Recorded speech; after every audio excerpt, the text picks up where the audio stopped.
പ്രിയമുള്ളവരെ, ഈ പ്രഭാതത്തിൽ ബലിയർപ്പിച്ച് പ്രാർത്ഥിക്കുവാനും ദൈവവചനം കേൾക്കുവാനും കർത്താവ് നമ്മളെ അനുഗ്രഹിക്കുന്നതിനെ ഓർത്ത് ദൈവത്തിന് നമുക്ക് നന്ദി പറയാം. ചേർന്ന് പറഞ്ഞേ ഹല്ലേലൂയ. പ്രഭാഷകന്റെ പുസ്തകം 30-ാമത്തെ അധ്യായം എടുക്കാമോ? പ്രഭാഷകൻ 30. പ്രഭാഷകന്റെ പുസ്തകം 30-ാമത്തെ അധ്യായം എടുത്തേ. പ്രഭാഷകന്റെ പുസ്തകം 30-ാമത്തെ അധ്യായം. സങ്കീർത്തനങ്ങൾ കഴിഞ്ഞ അടുത്ത പുസ്തകമാണ് പ്രഭാഷകൻ.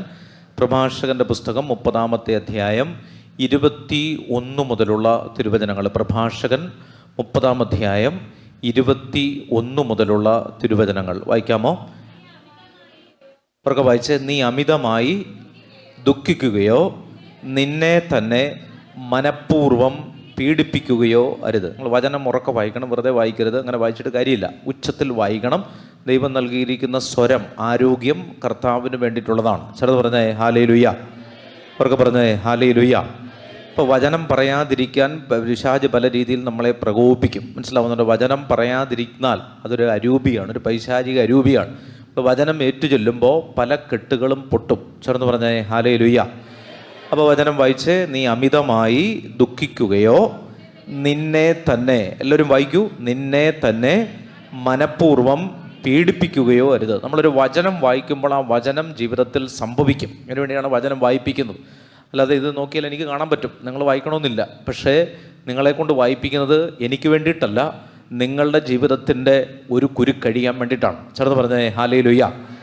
അപ്പോൾ അവർക്ക് വായിച്ചോ, നീ അമിതമായി ദുഃഖിക്കുകയോ നിന്നെ തന്നെ മനഃപൂർവ്വം പീഡിപ്പിക്കുകയോ അരുത്. അടുത്ത വചനം വായിച്ച്, ഹൃദയാനന്ദം ഒരുവൻ്റെ ജീവനും സന്തോഷം അവൻ്റെ ആയുസ്സുമാണ്. അടുത്ത വചനം, ദുഃഖമകറ്റി ആത്മാവിനെ സന്തോഷിപ്പിക്കുകയും ഹൃദയത്തെ ആശ്വസിപ്പിക്കുകയും ചെയ്യുക. ദുഃഖം അനേകരെ നശിപ്പിച്ചിട്ടുണ്ട്, അത് നിഷ്പ്രയോജനമാണ്. ഒരിക്കൽ കൂടി വായിച്ചേ, ദുഃഖം എന്ത് ചെയ്തിട്ടുണ്ട്? അനേകരെ നശിപ്പിച്ചിട്ടുണ്ട്, അല്ലേ? അത് നിഷ്പ്രയോജനമാണ്. അടുത്തത്, അസൂയയും കോപവും ജീവിതത്തെ വെട്ടിച്ചുരുക്കുന്നു. ഉത്കണ്ഠ അകാല വാർദ്ധക്യം വരുത്തുന്നു. സന്തോഷവും നന്മയും നിറഞ്ഞവൻ ഭക്ഷണം ആസ്വദിക്കുന്നു. ചേർന്ന് പറഞ്ഞേ ഹല്ലേലൂയ. വളരെ പ്രധാനപ്പെട്ട ചില കാര്യങ്ങളാണ്. എനിക്ക് തോന്നുന്നു ഈ കാലഘട്ടത്തിൽ നമ്മൾ അറിഞ്ഞിരിക്കേണ്ട ഒരു കാര്യം ഇതാണ്. അതായത് ചില ആളുകളെ കാണുമ്പോൾ ഒരു മഹാഭൂരിപക്ഷം ആളുകളും ഒരു ദുഃഖത്തിൽ ജീവിക്കുന്നതിൽ സന്തോഷിക്കുന്നവരാണ്. ചേർന്ന് പറഞ്ഞേ ഹല്ലേലൂയ. അത് മഹാഭൂരിപക്ഷം ആളുകളും. ഞാൻ പലപ്പോഴും അത് എന്നെ അത്ഭുതപ്പെടുത്തിയിട്ടുണ്ട്. അതായത് ദുഃഖിക്കുന്നതിൽ ആനന്ദം കണ്ടെത്തുന്ന ആളുകളുണ്ട്. അതായത് എനിക്കൊരു ദുഃഖമുണ്ട്, അല്ലെങ്കിൽ ആ സങ്കടങ്ങൾ ഇങ്ങനെ മറ്റുള്ളവരോട് പറഞ്ഞ് നടക്കുന്നതിൽ ആനന്ദം കണ്ടെത്തുന്ന ആളുകളുണ്ട്. വചനം പറയുകയാണ് അത് തിന്മയാണ്. ചേർന്ന് പറഞ്ഞേ ഹല്ലേലൂയ. മനസ്സിലാവുന്നത്? അത് വചനത്തിനെതിരാണ്. അതായത് ചെറിയ കാര്യങ്ങളാവാം, എന്തോ ആയിക്കോട്ടെ, ചെറിയ കാര്യങ്ങൾ, നമുക്ക് വിഷമമുണ്ടാകും, മാനുഷികമായ വിഷമമുണ്ടാകും. പക്ഷേ അത് നമ്മൾ ആ ഒരു പ്രശ്നത്തിന് അർഹിക്കുന്നതിനേക്കാൾ കൂടുതൽ പ്രാധാന്യം കൊടുത്ത് അതിലിങ്ങനെ ജീവിക്കുന്ന ആളുകൾ, ദുഃഖത്തിൽ ജീവിക്കുന്ന ആളുകളുണ്ട്. ചേർന്ന് പറഞ്ഞേ ഹല്ലേലൂയ. നിങ്ങൾ മനസ്സിലാക്കേണ്ടത്, ദൈവം മനുഷ്യനെ സൃഷ്ടിക്കുമ്പോൾ അവൻ്റെ ജീവിതത്തിൽ കർത്താവ് സന്തോഷം നൽകിയിട്ടുണ്ട്, അതോടൊപ്പം തന്നെ സഹനങ്ങളും ദൈവം നൽകിയിട്ടുണ്ട്. മനസ്സിലാവുന്നുണ്ടോ? വചനം പറയുന്നത് സഹനങ്ങളിലും നിങ്ങൾ എന്ത് ചെയ്യാനാണ്? ആനന്ദിക്കാനാണ് പറഞ്ഞിരിക്കുന്നത്. ചേർന്ന് പറഞ്ഞേ ഹല്ലേലൂയ. സഹനങ്ങളിലും നിങ്ങൾ എന്ത് ചെയ്യണം? ആനന്ദിക്കണം. അപ്പോൾ ചില ആളുകൾ ദുഃഖത്തിൽ ആനന്ദിക്കുന്നവരുണ്ട്. അവർക്കൊരു സങ്കടമുണ്ട് എന്ന് പറയുന്നത്, അവർക്കൊന്നിലും ഒരു സന്തോഷമില്ല. മനസ്സിലുണ്ട്? സഭാപ്രസംഗന്റെ പുസ്തകത്തിൽ നമ്മൾ വായിക്കുന്നുണ്ട്, ഒന്നിലും നീ സന്തോഷം കണ്ടെത്തുന്നില്ല എന്ന് പറയുന്ന ദുർദിനങ്ങൾ ആഗമിക്കുന്നതിന് മുൻപ് നീ നിന്റെ സൃഷ്ടാവിനെ തിരിച്ചറിയുക എന്ന് പറയാൻ അർത്ഥം എന്താണ്? ഒന്നിലും സന്തോഷം കണ്ടെത്താത്ത ആളുകൾ സൃഷ്ടാവിനെ ആരാധിക്കാത്തവരാണ്. ചേർന്ന് പറഞ്ഞേ ഹല്ലേലൂയ. ദൈവത്തെ യഥാർത്ഥത്തിൽ ആരാധിക്കുന്ന ഒരാളിൻ്റെ ഹൃദയത്തിൽ ദുഃഖമല്ല, മറിച്ച് അവൻ്റെ ഉള്ളിൽ എന്താണ്? സന്തോഷമാണ്, സമാധാനമാണ്. അപ്പോൾ എപ്പോഴും ഇങ്ങനെ ദുഃഖത്തെ പറ്റി മാത്രം പറഞ്ഞുകൊണ്ട് നടക്കണം, അത് കണ്ടുപിടിക്കുകയാണ്. മനസ്സിലാവുന്നുണ്ട്? ചെറിയ കാര്യങ്ങളായിരിക്കും. 99% നല്ല കാര്യങ്ങൾ ഒരു സൈഡ് നിൽക്കുകയാണ്. അപ്പോഴാണ് ഒരു ഉറുമ്പ് കടിച്ചത് 1%. ആ ഉറുമ്പ് കടിച്ചതിനെ പറ്റി 10 ദിവസം പറഞ്ഞുകൊണ്ടിരിക്കുകയാണ്. അപ്പം എന്താ സംഭവിക്കുന്നത്? ദൈവം ഇടപെടുന്ന 10 ദിവസങ്ങൾ ആയുസ്സിൽ നഷ്ടപ്പെട്ടു. ചേർന്ന് പറഞ്ഞേ ഹല്ലേലൂയ. നമുക്ക് സന്തോഷിക്കുവാനായിട്ട് നമ്മൾ മനസ്സിലാക്കേണ്ട ഒരു കാര്യം ഇതാണ്. സന്തോഷിക്കുക എന്ന് പറഞ്ഞാൽ എപ്പോഴും ഇങ്ങനെ ചിരിച്ചു കളിച്ച് നടക്കുക എന്നുള്ള കാര്യത്തിലല്ല, മറിച്ച് ദൈവം നൽകിയിരിക്കുന്ന എല്ലാ സാഹചര്യങ്ങൾ, ദൈവം നൽകിയിരിക്കുന്ന കുടുംബം, ദൈവം നൽകിയിരിക്കുന്ന ജോലി, ദൈവം നൽകിയിരിക്കുന്ന കുഞ്ഞുങ്ങൾ, കർത്താവ് നൽകിയിരിക്കുന്ന സമ്പത്ത്, കർത്താവ് നൽകിയിരിക്കുന്ന ചെറിയ ചെറിയ കാര്യങ്ങളാവാം, ആ കാര്യത്തിൽ സന്തോഷം കണ്ടെത്തണം. ഇതിൻ്റെ ഒരു പ്രശ്നം എന്നറിയാമോ? ദൈവം നൽകിയിരിക്കുന്ന ചെറിയ കാര്യങ്ങളിൽ നീ സന്തോഷം കണ്ടെത്തിയില്ലെങ്കിൽ വലിയ കാര്യങ്ങൾ നിനക്ക് പിന്നെ മേലിൽ നൽകപ്പെടുകയില്ല. ചേർന്ന് പറഞ്ഞേ ഹല്ലേലൂയ. മനസ്സിലാവുന്നുണ്ടോ?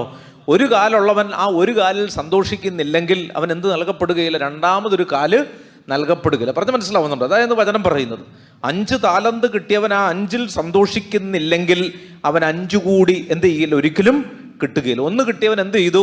ആ സന്തോഷത്തെ മൂടി വെച്ചു. എനിക്ക് 1 കിട്ടിയുള്ളല്ലോ എന്നുള്ള ദുഃഖത്തിൽ അവൻ നിന്നപ്പോൾ അവനിൽ നിന്ന് ആ ഉള്ളതുകൂടി എടുക്കപ്പെട്ടു. മനസ്സിലാവുന്നുണ്ടോ? ചില ആളുകളുടെ ജീവിതത്തിൽ എന്നും കണ്ണുനീരാണ്. അത് ബോധപൂർവം ഒരു വ്യക്തി വരുത്തുന്നതാണ് ആ കണ്ണുനീര്. ചേർന്ന് പറഞ്ഞേ ഹല്ലേലൂയ. നിങ്ങൾ സമ്മതിക്കുമെന്ന് എനിക്കറിയില്ല, നിങ്ങൾ സമ്മതിച്ചാലും സമ്മതിച്ചില്ലെങ്കിലും എൻ്റെ ആത്മീയ ബോധ്യം അതാണ്. ചില ആളുകൾ നിരന്തര സങ്കടത്തിൽ ജീവിക്കുന്ന ആളുകളാണ്. മനസ്സിലാവുണ്ടോ? അവർക്ക് എല്ലാ ദിവസവും സങ്കടമാണ്. ഞായർ മുതൽ ശനി വരെ സങ്കടം, അടുത്ത ഞായർ മുതൽ ശനി വരെ വീണ്ടും സങ്കടം. എന്ന് പറഞ്ഞാൽ എന്താണ്? ഉള്ളിലേക്ക് ഈ ആത്മീയത കയറിയിട്ടില്ലെന്നുള്ളതാണ്. മനസ്സിലാവുന്നുണ്ടോ? ഉള്ളിലേക്ക് ആത്മീയത കയറിയിട്ടില്ല. ചിരിച്ചുകൊണ്ട് ജപമാല ചെല്ലാൻ നിങ്ങൾക്ക് പറ്റുന്നുണ്ടോ? സന്തോഷത്തോടെ വിശുദ്ധ ബലി അർപ്പിക്കാൻ നിങ്ങൾക്ക് പറ്റുന്നുണ്ടോ? എങ്കിൽ നിങ്ങൾ ദൈവത്തെ കണ്ടുമുട്ടിയ ആളുകളാണ്. ചേർന്ന് പറഞ്ഞേ ഹല്ലേലൂയ. മനസ്സിലാവും? നമ്മൾ പലപ്പോഴും വിചാരിച്ചിരിക്കുന്ന ആത്മീയത എന്ന് പറയുന്നത് ഇങ്ങനെ കരഞ്ഞിരിക്കുന്നതാണെന്നാണ്. ഒരിക്കലും അല്ല. അത് വളരെ തെറ്റായ ഒരു കൺസെപ്റ്റാണ്. ആത്മീയത എന്ന് പറയുന്നത് ഇങ്ങനെ കരഞ്ഞിരിക്കുന്നതല്ല.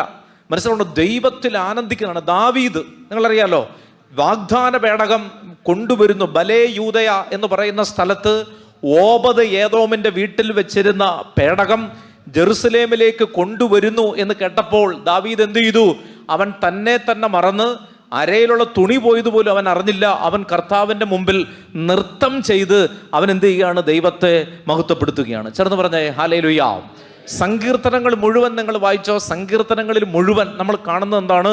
നിങ്ങൾ ഉച്ചത്തിൽ കൈകൾ കൊട്ടി സന്തോഷത്തോടെ ദൈവത്തെ ആരാധിക്കുവിൻ.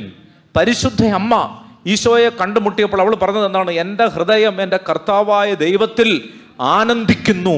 മനസ്സിലാവുന്നു? നമ്മൾ വിചാരിച്ചു വെച്ചിരിക്കുന്നത് കരയുന്നതാണ് ആത്മീയത എന്നാണ്. ഒരിക്കലും അല്ല. It's A wrong concept. ചെറുത് പറഞ്ഞേ ഹല്ലേലൂയ. പറഞ്ഞേ ഹല്ലേലൂയ. അപ്പം അതുകൊണ്ട് കരഞ്ഞ് പ്രാർത്ഥിക്കുക അതിൻ്റെ അർത്ഥത്തിലല്ല ഞാൻ പറഞ്ഞത്. നമ്മുടെ ജീവിതത്തിൽ സഹനങ്ങൾ ഉണ്ടോ എന്ന് ചോദിച്ചാൽ എല്ലാവരുടെ മനുഷ്യനായിട്ട് നീ ജനിച്ചോ, പ്രസവ വേദന മുതൽ അവസാനത്തെ ശ്വാസം വരെ വേദനയുടെ ഒരു അനുഭവം നിനക്കുണ്ടാകും. ചേർന്ന് പറഞ്ഞേ ഹല്ലേലൂയ. എന്തിനാണ് ആ വേദനയുടെ അനുഭവം തരുന്നതെന്ന് അറിയാമോ? എന്തിനാണ്? കർത്താവ് കുരിശിൽ വരിച്ച വേദനയോട് നമ്മൾ ഒരിക്കൽ കൂടി ചേർന്ന് നിൽക്കാൻ വേണ്ടിയിട്ടാണ്. കർത്താവിൻ്റെ കുരിശിനോട് താതാത്മ്യപ്പെടാൻ വേണ്ടിയിട്ടാണ് കർത്താവ് നമുക്ക് വേദന നൽകിയിരിക്കുന്നത്. ചേർന്ന് പറഞ്ഞേ ഹല്ലേലൂയ. അത് മോശപ്പെട്ടൊരു കാര്യമല്ല. നമ്മുടെ ജീവിതത്തിൽ സഹനങ്ങൾ തരുന്നത് കർത്താവിൻ്റെ കുരിശിനോട് നമ്മൾ ചേർന്ന് നിൽക്കാൻ വേണ്ടിയിട്ടാണ്. അപ്പോൾ അതിനെ നമ്മൾ സന്തോഷത്തോടെ സ്വീകരിക്കണമെന്നാണ് നിങ്ങൾ വചനത്തിലൂടെ ഉൽപ്പത്തി മുതൽ വെളിപാട് വരെ നിങ്ങൾ കടന്നു പോകുമ്പോഴും ആ വചനത്തിൽ നമുക്ക് മനസ്സിലാകുന്ന ഒരു പ്രധാനപ്പെട്ട കാര്യം സഹനങ്ങളിൽ സന്തോഷിക്കുക. പത്രോസ്ലീഹ പറയുന്നത് ഇങ്ങനെയാണ്: അപ്രതീക്ഷിതമായത് എന്തോ സംഭവിച്ചാൽ എന്ന പോലെ സഹനങ്ങൾ വരുമ്പോൾ നിങ്ങൾ എന്ത് ചെയ്യരുത്? വേദനിക്കരുത്. ചേർന്ന് പറഞ്ഞേ ഹല്ലേലൂയ. എന്ന് പറഞ്ഞാൽ അപ്രതീക്ഷിതമല്ല, കാരണം ദൈവത്തിൻ്റെ ഒരു പദ്ധതിയാണത്. മനസ്സിലാവുന്നത്? ദൈവത്തിൻ്റെ ഒരു പദ്ധതിയാണ്. എടുക്കാമോ? 1 പത്രോസ് 4-ാമത്തെ അധ്യായം. പെട്ടെന്നെടുത്ത്, വെളിപാടിന് തൊട്ട് മുമ്പാണ് 1 പത്രോസ്. എല്ലാവരും എടുക്കണം ഇത്. 1 പത്രോസ് 4-ാമത്തെ അധ്യായം. പെട്ടെന്നെടുത്തോ. 1 പത്രോസ് 4-ാമത്തെ അധ്യായം 12 മുതലുള്ള തിരുവചനങ്ങൾ. 1 Peter 4:12 വായിക്കാമോ? പ്രിയപ്പെട്ടവരെ, നിങ്ങളെ പരിശോധിക്കുവാനായി ഉറക്കെ വായിച്ചോ. അഗ്നി പരീക്ഷകൾ ഉണ്ടാകുമ്പോൾ അപ്രതീക്ഷിതമായതെന്തോ സംഭവിച്ചാൽ എന്ന പോലെ നിങ്ങൾ എന്ത് ചെയ്യരുത്? പരിഭ്രമിക്കരുത്. ഒരിക്കൽ കൂടി വായിച്ചേ. പ്രിയപ്പെട്ടവരെ, നിങ്ങളെ പരിശോധിക്കുവാനായി അഗ്നിപരീക്ഷകൾ ഉണ്ടാകുമ്പോൾ വായിച്ചേ. അപ്രതീക്ഷിതമായതെന്തോ സംഭവിച്ചാൽ എന്ന പോലെ നിങ്ങൾ എന്ത് ചെയ്യരുത്? പരിഭ്രമിക്കരുത്. അടുത്ത വചനം വായിച്ചോ. പ്രധാനപ്പെട്ട വചനമാണ് 13. വായിച്ചേ. ക്രിസ്തുവിൻ്റെ പീഡകളിൽ നിങ്ങൾ പങ്കുകാരാകുന്നതിൽ ആഹ്ലാദിക്കുവിൻ. വായിച്ചേ. ആ വാക്കെന്താണ്? ക്രിസ്തുവിൻ്റെ പീഡകളിൽ നിങ്ങൾ പങ്കുകാരാകുന്നതിൽ നിങ്ങൾ എന്ത് ചെയ്യുവിൻ? ആഹ്ലാദിക്കുവിൻ. എങ്ങനെയാണ് ക്രിസ്തുവിൻ്റെ പീഡകളിൽ നമ്മൾ പങ്കാളിയാകുന്നത്? ക്രിസ്തുവിൻ്റെ കുരിശിൽ നമ്മൾ പങ്കാളിയാകുന്നത് എങ്ങനെയാണ്? സഹനത്തിലൂടെയാണ്. ചേർന്ന് പറഞ്ഞേ ഹല്ലേലൂയ. മനസ്സിലാവുന്നുണ്ട്? അല്ലാതെ കുരിശ് നമ്മൾ കണ്ടു എന്ന് വിചാരിച്ച് ആ സഹനം നമ്മുടെ ജീവിതത്തിലേക്ക് വരില്ല. കുരിശ് കഴുത്തിലിട്ടു എന്ന് വിചാരിച്ച് ആ സഹനം നമ്മുടെ ജീവിതത്തിലേക്ക് വരില്ല. നമ്മുടെ ജീവിതത്തിൻ്റെ പച്ചയായ വേദനകളിലാണ് നമ്മൾ ആരെ കണ്ടുമുട്ടുന്നത്? പച്ച ശരീരത്തിൽ ക്രൂശിക്കപ്പെട്ട ഒരു കർത്താവിനെ കണ്ടുമുട്ടുന്നത്. ചിലർ പറഞ്ഞേ ഹല്ലേലൂയ. അപ്പൊ 13-ാമത്തെ വചനം എന്താണ്? കർത്താവിൻ്റെ പീഡകളിൽ നിങ്ങൾ പങ്കുകാരാകുന്നതിൽ നിങ്ങളിൽ ആഹ്ലാദിക്കുവിൻ. അടുത്ത വചനം വായിച്ചേ. അവൻ്റെ മഹത്വം വെളിപ്പെടുമ്പോൾ നിങ്ങൾ അത്യധികം ആഹ്ലാദിക്കും. അല്ലേ? അവിടെ ആവർത്തിച്ച് പറയുന്ന വാക്കെന്താണ്? ആഹ്ലാദിക്കും, ആഹ്ലാദിക്കുവിൻ. ഇതാണ് അല്ലേ, ആഹ്ലാദിക്കുവിൻ. അപ്പൊ നമ്മുടെ ജീവിതത്തിൽ, നമ്മുടെ കുടുംബങ്ങളിൽ നമുക്ക് നഷ്ടപ്പെട്ടു പോയ ഏറ്റവും പ്രധാനപ്പെട്ട ഒരു നന്മ എന്ന് പറയുന്നത് എന്താണ്? ഈ ആഹ്ലാദം നഷ്ടപ്പെട്ടു പോയി. മനസ്സിലാവുന്നുണ്ടോ? നമ്മളിപ്പോഴും ഈ വേദനയാണ് ഫോക്കസ് ചെയ്തുകൊണ്ടിരിക്കുന്നത്. നിങ്ങൾ ഒരു കാര്യത്തെ 2 ദിവസം ഫോക്കസ് ചെയ്താൽ 5-ാമത്തെ ദിവസം വരെ നിങ്ങൾക്ക് അതിൽ നിന്ന് പിന്നെ തിരിച്ച് ചിന്തിക്കാൻ പറ്റില്ല. ചേർന്ന് പറഞ്ഞേ ഹല്ലേലൂയ. നിങ്ങൾ 2 ദിവസം കണ്ടിന്യൂസ് ഏത് കാര്യത്തെയാണോ ഫോക്കസ് ചെയ്യുന്നത്, പിന്നെ ആഴ്ച മുഴുവൻ നിങ്ങളുടെ ഉള്ളിലേക്ക് വരുന്നത് ആ കാര്യമായിരിക്കും. ചേർന്ന് പറഞ്ഞേ ഹല്ലേലൂയ. മനസ്സിലാവുന്നുണ്ടോ? അങ്ങനെയാണ്, അതാണ് എൻ്റെ കഥ. അപ്പം അതുകൊണ്ട് നമ്മുടെ ജീവിതത്തിൻ്റെ ചെറിയ സങ്കടങ്ങളിൽ പോലും നമുക്ക് സന്തോഷിക്കാൻ പറ്റണം. ഒരുപാട് ദുഃഖം ഇങ്ങനെ വിചാരിച്ച് നടക്കരുത്. ചില ആളുകളുടെ മുഖത്തേക്ക് നോക്കിയാൽ തന്നെ അവരെന്തോ വലിയ ഭാരത്തിലിരിക്കുന്ന പോലെയാണ്. അങ്ങനെ ഇരിക്കരുത്, അങ്ങനെ ഇരിക്കേണ്ട കാര്യമില്ല. നിങ്ങൾ കർത്താവിൽ ആഹ്ലാദിക്കുവനെന്ന് വചനം പറഞ്ഞു തന്നിരിക്കുകയാണ്. നിങ്ങൾ സന്തോഷിക്കുവനെന്നാണ്. അല്ലേ? നമ്മളെ പറ്റിയുള്ള ദൈവഹിതം എന്താണ്? നമ്മളെ പറ്റിയുള്ള ദൈവഹിതം എന്താ? നമ്മളൊരു കൗൺസിലറിൻ്റെ അടുത്ത് പോകുമ്പോഴാണോ ദൈവഹിതം വെളിപ്പെടുത്തുന്നത്? ഒരിക്കലും അല്ല. ചേർന്ന് പറഞ്ഞേ ഹല്ലേലൂയ. അല്ലേ? നമ്മളെ പറ്റിയുള്ള ദൈവഹിതം എന്ന് പറഞ്ഞാൽ ദൈവത്തിൻ്റെ കർത്താവ് നമ്മളോട് പറയുന്ന ഏറ്റവും പ്രധാനപ്പെട്ട കാര്യം എന്ന് പറയുന്നത് നമ്മൾ ഇടപെടാതെ സന്തോഷിക്കുവനെന്നാണ്. എടുക്കാമോ? 1 തെസ്സലോനിക്ക 5-ാം അധ്യായം. നിങ്ങളെ പറ്റിയുള്ള ദൈവഹിതം എന്താ? നിങ്ങൾ എന്തിനാണ് ഈ ഭൂമിയിൽ ജന്മമെടുത്തത്? നിങ്ങൾ എന്താണ് ഇനി മുന്നോട്ട് പോകുന്നത്? ഏത് വഴിയിലൂടെയാണ് പോവേണ്ടത്? നിങ്ങളെ പറ്റിയുള്ള ദൈവഹിതം. പലരും വന്ന് ചോദിക്കാറുണ്ട്, അച്ഛാ എന്താ ഞങ്ങളെ പറ്റിയുള്ള ദൈവഹിതം എന്താ? അപ്പോൾ നമ്മൾ കണ്ണടച്ച് തലയെ കൈ ഒഴിച്ചിട്ട് 2-3 മെസ്സേജ് പറ. അതല്ല ദൈവഹിതം. അല്ലേ? വായിച്ചേ. ദൈവഹിതം എന്താണ് എന്ന് ബൈബിൾ നമ്മെ പഠിപ്പിക്കുകയാണ്. വായിക്കാമോ? 1 തെസ്സലോനിക്ക 5-ാം അധ്യായം 16 മുതലുള്ള തിരുവചനം വായിച്ചേ. എപ്പോഴും പറഞ്ഞേ, എപ്പോഴും ഉറക്കെ വായിക്കൂ. എപ്പോഴും വാ തുറന്നൊന്ന് വായിക്കണം കേട്ടോ. അല്ല, ഉറക്കെ വായിക്കൂ. എപ്പോഴും സന്തോഷത്തോടെ ഇരിക്കുവിൻ. അടുത്തത് ഇടവിടാതെ പ്രാർത്ഥിക്കുവിൻ. അടുത്തത് എല്ലാ കാര്യങ്ങളിലും നന്ദി പ്രകാശിപ്പിക്കുവിൻ. അടുത്ത വചനം വായിച്ചേ. ഇതാണ് യേശുക്രിസ്തുവിൽ നിങ്ങളെ സംബന്ധിച്ചുള്ള ദൈവഹിതം. നിങ്ങൾ കാനഡയിൽ പോകുന്നതല്ല ദൈവഹിതം. നിങ്ങൾ അമേരിക്കയിൽ പോയി താമസിക്കുന്നതല്ല ദൈവഹിതം. നിങ്ങളൊരു ഡോക്ടറിനെ കല്യാണം കഴിക്കുന്നതല്ല ദൈവഹിതം. എന്താ ദൈവഹിതം? എന്താണ്? വായിച്ചേ. എപ്പോഴും പറയൂ. എപ്പോഴും സന്തോഷത്തോടെ ഇരിക്കുവിൻ. അടുത്തത് ഇടപെടാതെ പ്രാർത്ഥിക്കുവിൻ. അടുത്തത് എല്ലാ കാര്യങ്ങളിലും നന്ദി പ്രകാശിപ്പിക്കുവിൻ. ഇതാണ് യേശുക്രിസ്തുവിൽ നിങ്ങളെ സംബന്ധിച്ചുള്ള ദൈവഹിതം. ചേർന്ന് പറഞ്ഞേ ഹല്ലേലൂയ. അപ്പം അതുകൊണ്ട് ഞാൻ പറഞ്ഞു വന്നത്, പ്രിയമുള്ളവരെ, ഇന്ന് ഒരുപാട് പേരുടെ ജീവിതത്തിലെ പ്രശ്നം എന്ന് പറയുന്നത് അവരവർ ഉണ്ടാക്കിയെടുത്ത പ്രശ്നമാണ്. ചേർന്ന് പറഞ്ഞേ ഹല്ലേലൂയ. മനസ്സിലുണ്ടോ? അവരവർ ഉണ്ടാക്കിയെടുക്കുകയാണ്. ചില ആളുകൾ ക്രിയേറ്റ് ചെയ്യുകയാണ് പ്രശ്നങ്ങൾ എന്ന് പറഞ്ഞാൽ എനിക്ക് ഭയങ്കര സഹനമാണ്, എനിക്ക് സന്തോഷിക്കാനൊന്നുമില്ല, ഞാൻ എന്ന് ഇങ്ങനെ സഹിക്കേണ്ടവളാണ്, അല്ലെങ്കിൽ ഞാൻ എന്നും ഇങ്ങനെ ബുദ്ധിമുട്ടിൽ ജീവിക്കണം, എനിക്ക് സന്തോഷിക്കാനൊന്നുമില്ല. ഇത് മനുഷ്യർ ബോധപൂർവം പിശാച് അവൻ്റെ അധോ മനസ്സിൽ രേഖപ്പെടുത്തിയിടുന്നൊരു കാര്യമാണ്. മനസ്സിലാവുന്നുണ്ട്? സുവിശേഷം എന്ന് പറഞ്ഞാൽ എന്താ? നല്ല കാര്യം എന്നാണ്. അല്ലേ? സുവിശേഷം ഗുഡ് ന്യൂസ്. സുവിശേഷം എന്ന് പറഞ്ഞാൽ എന്താണ്? നല്ല വാർത്ത എന്നാണ്. അല്ലേ? സുവിശേഷം നമുക്ക് അന്ധമായി പോകുന്നത് എന്തുകൊണ്ടാണ്? ഈ ലോകത്തിൻ്റെ ദേവൻ അവരുടെ കണ്ണുകളെ എന്ത് ചെയ്തിരിക്കുന്നു? അന്ധമാക്കിയിരിക്കുന്നു എന്നാണ് വചനം പറയുന്നത്. ഈ ലോകത്തിൻ്റെ ദൈവൻ എടുത്ത് 2 കോറിന്തോസ് 4-ാമത്തെ അധ്യായം, 2 കോറിന്തോസ് 4, അല്ലേ? ചാപ്റ്റർ 4, 2 കോറിന്തോസ് 4-ാമത്തെ അധ്യായം വായിക്കാമോ? 4-ാമത്തെ അധ്യായത്തിൻ്റെ 3-ാമത്തെ തിരുവചനം വായിച്ചേ. 3-ാമത്തെ തിരുവചനം വായിക്കാമോ? 2 കോറിന്തോസ്. എല്ലാവരും എടുക്കണം, ദയവേത് നിങ്ങൾ വചനം വായിക്കണം. വചനം വെറുതെ കേട്ടോണ്ടിരിക്കരുത്, വായിക്കണം, എഴുതണം. വായിച്ചേ. 2 കോറിന്തോസ് 4-ാം അധ്യായം 3-ാമത്തെ തിരുവചനം വായിച്ചേ. ഞങ്ങളുടെ സുവിശേഷം നിഗൂഢമായിരിക്കുന്നെങ്കിൽ അത് നാശത്തിലേക്ക് പോകുന്നവർക്ക് മാത്രമാണ്. ഇപ്പം നമ്മൾ നേരത്തെ കണ്ട സുവിശേഷം എന്താണ്? കർത്താവ് എന്താ പറഞ്ഞത്? എപ്പോഴും സന്തോഷത്തോടെ ഇരിക്കുവൻ, ഇടപെടാതെ പ്രാർത്ഥിക്കുവൻ, എല്ലാ കാര്യങ്ങളിലും നന്ദി പ്രകാശിപ്പിക്കുവൻ. ഇതാണ് നിങ്ങളെക്കുറിച്ചുള്ള ദൈവഹിതം. അപ്പോൾ ഒരാൾക്ക് ഇത് ചെയ്യാൻ പറ്റിയില്ലെങ്കിൽ അതിൻ്റെ അർത്ഥം എന്താണ്? വായിച്ചേ, എന്താണ് അതിൻ്റെ അർത്ഥം? എന്താണ്?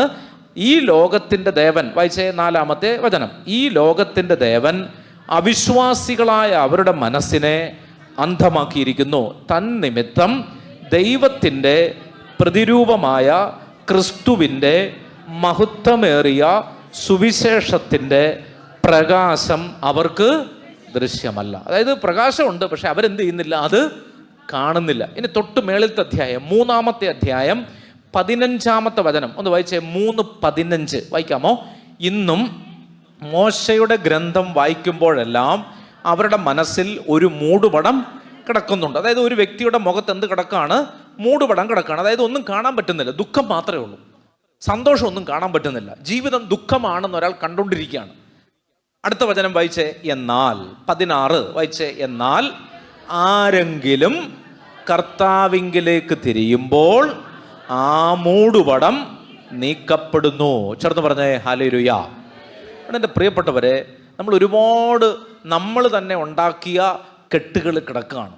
നമ്മൾ തന്നെ ഉണ്ടാക്കിയ, അല്ലേ, നമ്മുടെ മണ്ട നമ്മളൊരു കല്ലെടുത്ത് വെച്ചിട്ട് നമ്മൾ പറയുകയാണ് നമുക്ക് എഴുന്നേക്കാൻ പറ്റുന്നില്ല. കല്ല് ആരെടുത്ത് വെച്ചതാണ്? നമ്മൾ തന്നെ എടുത്തു വെച്ചതാണ്, വേറെ ആരും എടുത്തു വെച്ചതല്ലത്. പ്രത്യേകം നിങ്ങൾ മനസ്സിലാക്കേണ്ടത്, നമ്മുടെ ജീവിതത്തെ ദുഃഖത്തിലേക്കോ സന്തോഷത്തിലേക്കോ കൊണ്ടുപോകാൻ ലോകത്തിൽ ഒരാൾക്കും സാധിക്കില്ല, നമുക്കല്ലാതെ. ചേർന്ന് പറഞ്ഞേ ഹല്ലേലൂയ. ഒരു കാര്യത്തിൽ ഞാൻ ദുഃഖിക്കുന്നില്ല എന്ന് ഞാൻ തീരുമാനിച്ചാൽ എന്നെ ദുഃഖിപ്പിക്കാൻ പിന്നെ ആർക്കെങ്കിലും പറ്റുമോ? ഒരു മനുഷ്യന് പറ്റത്തില്ല. മനസ്സിലാവുന്നുണ്ടോ? ഒരാൾ എന്നെപ്പറ്റി അപവാദം പറഞ്ഞുകൊണ്ടിരിക്കുകയാണ്, ഞാൻ പറയുകയാണെങ്കിൽ ഞാൻ അതിനകത്ത് വിഷമിക്കുന്നില്ല, എനിക്കത് പ്രശ്നമില്ല എന്ന് പറഞ്ഞാൽ ഈ ലോകത്തിലുള്ള മുഴുവൻ ആളുകളും എന്തൊക്കെ പറഞ്ഞാലും പിന്നെ അതെന്നെ ബാധിക്കുകയില്ല. ചേർന്ന് പറഞ്ഞേ ഹല്ലേലൂയ. മനസ്സിലാവുന്നുണ്ടോ? ഞാൻ തീരുമാനിക്കുകയാണ്, ഞാൻ ഈ കാര്യത്തിൽ സങ്കടപ്പെടുന്നില്ല, എനിക്കതൊരു വിഷയമല്ല എന്ന് ഞാൻ തീരുമാനിച്ചാൽ പിന്നെ അത് എൻ്റെ വിഷയമല്ല. ഇന്നലെ രാത്രിയിൽ ബാംഗ്ലൂരിൽ നിന്ന് ഒരു ചേട്ടൻ ഒരു മെസ്സേജ് അയച്ചു, പ്രയർ റിക്വസ്റ്റ് അയച്ചതാണ്. അദ്ദേഹം എന്നോട് പറയണം, പേര് ഞാൻ മറന്നുപോയി. അദ്ദേഹം എന്നോട് പറയുകയാണ്, അച്ഛാ എനിക്ക് വേണ്ടി, ഞങ്ങൾക്ക് വേണ്ടി, ഞങ്ങളുടെ കുടുംബത്തിന് വേണ്ടി പ്രത്യേകം പ്രാർത്ഥിക്കണം, ഡാനിയൽ അച്ഛനോടും പറയണം, പ്രാർത്ഥിക്കണം എന്ന് പറയണം. അപ്പോൾ അച്ഛനൊക്കെ സന്തോഷമായിരിക്കുന്നു. ഞാൻ പറഞ്ഞു, അച്ഛൻ ഇവിടെ ഇല്ല, അച്ഛനിപ്പോൾ ന്യൂസിലാൻഡിലാണ്, ധ്യാനം നടന്നുകൊണ്ടിരിക്കുകയാണ്. അപ്പോൾ എനിക്ക് അടുത്ത മെസ്സേജ് വന്നു, വെച്ചാൽ ഞങ്ങൾക്ക് വേണ്ടി പ്രത്യേകം പ്രാർത്ഥിക്കണം, നാളത്തെ ശുശ്രൂഷയിലൊക്കെ പ്രത്യേകം പ്രാർത്ഥിക്കണം. എൻ്റെ പേര് പറയേണ്ട എന്തോ ഒരു പേര് പറഞ്ഞു, പേര് ഞാൻ മറന്നുപോയി. എനിക്കും എൻ്റെ ഭാര്യയ്ക്കും വേണ്ടി പ്രാർത്ഥിക്കണം. ഞാൻ പറഞ്ഞു തീർച്ചയായിട്ടും പ്രത്യേകം പ്രാർത്ഥിക്കാം കേട്ടോ. അപ്പോൾ നിയോഗം ഒന്നും പറഞ്ഞില്ല, പ്രത്യേകം പ്രാർത്ഥിക്കാം എന്ന് പറഞ്ഞു. അപ്പോൾ അച്ഛൻ നാളത്തെ കുർബാന ചെല്ലുമ്പോൾ ഒന്ന് ഓർത്തേക്കണേ, ക്യാൻസർ രോഗത്തിന് വേണ്ടി പ്രത്യേകം പ്രാർത്ഥിക്കണം. മനസ്സിലാവുണ്ട്? അദ്ദേഹം വളരെ, അദ്ദേഹത്തിൻ്റെ വോയിസൊക്കെ കേൾക്കുമ്പോൾ എനിക്കറിയാം സന്തോഷത്തോടെയാണ്, വലിയ ദുഃഖത്തോടെയൊന്നുമല്ല. പ്രാർത്ഥിക്കണം വെച്ചാൽ ക്യാൻസർ രോഗത്തിന് വേണ്ടി പ്രത്യേകം പ്രാർത്ഥിക്കണം. കുറച്ച് കഴിഞ്ഞപ്പോൾ എനിക്ക് മെസ്സേജ് അയച്ചു, ഞാൻ, എൻ്റെ ഭാര്യ, ഞങ്ങൾ രണ്ടുപേരും ക്യാൻസർ രോഗികളാണ്. ചേർന്ന് പറഞ്ഞേ ഹല്ലേലൂയ. ചെറുപ്പക്കാരാണ്. അവർ പറയുകയാണ്, അച്ഛൻ ഞാൻ, എൻ്റെ ഭാര്യയും ആരാണ്? ക്യാൻസർ രോഗികളാണ്. അടുത്ത വോയിസ് മെസ്സേജ് ഇതാണ്, ക്യാൻസർ ഞങ്ങൾക്ക് തന്ന ദൈവത്തിന് മഹത്വം, ഹല്ലേലൂയ. മനസ്സിലാവുന്നുണ്ടോ? ഇവർക്ക് ദൈവത്തെ കണ്ടുമുട്ടിയ ആളുകളാണ്. നമുക്കൊരു സ്കാനിങ് റിപ്പോർട്ടിൽ എന്തെങ്കിലും ഒരു ഡീവിയേഷൻ വരുമ്പോൾ തന്നെ നമുക്ക് വെപ്രാളമാണ്. ചേർന്ന് പറഞ്ഞേ ഹല്ലേലൂയ. മനസ്സിലാവുന്നുണ്ടോ? അതായത് പ്രിയമുള്ളവർ, എന്ത് രോഗം വന്നാലും കർത്താവ് കൂടെയുണ്ട് എന്നൊരു ബലം ഒരാളുടെ നട്ടലിന് കയറിയാൽ, നട്ടലിലേക്ക് ദൈവത്തിൻ്റെ ആത്മാവ് കയറിയാൽ പിന്നെ ഒന്നിനു മുൻപിലും നമ്മൾ എന്ത് ചെയ്യില്ല? വീണു പോകില്ല. ഉറ്റവർ നമ്മളെ അറിയില്ല എന്ന് പറഞ്ഞേക്കാം, ഉടയവർ നമ്മളെ വെറുത്തു എന്ന് പറഞ്ഞേക്കാം, അമ്മ പോലും ഉപേക്ഷിച്ചു എന്നൊരു സാഹചര്യം വന്നേക്കാം. പക്ഷേ കർത്താവ് കൂടെയുള്ളവനെ ഭയപ്പെടുത്താൻ ഈ ലോകത്തിലൊരു ശക്തിക്കും സാധിക്കുകയില്ല. ചെറുത് പറഞ്ഞേ ഹല്ലേലൂയ. അല്ലേ, നമ്മുടെ പിടുത്തം മുഴുവൻ എവിടെയാണ്? മേളിലാണ്. വശങ്ങളിൽ പിടിച്ചാൽ നമ്മൾ വീണു പോകും, മോളിൽ പിടിച്ചാൽ നമ്മുടെ പിടുത്തം കറക്റ്റായിരിക്കും. അപ്പം അതുകൊണ്ട് ഈ പ്രഭാഷകൻ്റെ പുസ്തകം 30-ാം അധ്യായം, ഞാനത് പറയാൻ വേണ്ടി വന്നതേ അല്ല, എനിക്ക് ബൈബിൾ തുറന്നപ്പോൾ കിട്ടിയത് ഞാൻ നിങ്ങളോട് പങ്കുവച്ചു എന്ന് മാത്രമേ ഉള്ളൂ. അമിതമായ ദുഃഖം ഒരു കാര്യത്തിലും നമുക്ക് പാടുള്ളതല്ല. ചേർന്ന് പറഞ്ഞേ ഹല്ലേലൂയ. അത് ദൈവത്തോടുള്ള നമ്മുടെ ബന്ധത്തിന് എതിരാണ്. എപ്പോഴും ഓർത്തോണം, മാനുഷികമായിട്ട് ദുഃഖമൊക്കെ നമുക്കുണ്ടാകും, അതിനകത്തൊന്നും അല്ല, ഞാനും മനുഷ്യനാണ്, എനിക്കും ഉണ്ടാവും. പക്ഷെ ഒരു പരിധിക്കപ്പുറത്തേക്ക് ദുഃഖം നമ്മളെ കീഴ്പ്പെടുത്തുവാൻ പാടുള്ളത് നിങ്ങൾ എപ്പോഴും ഓർത്തോണം.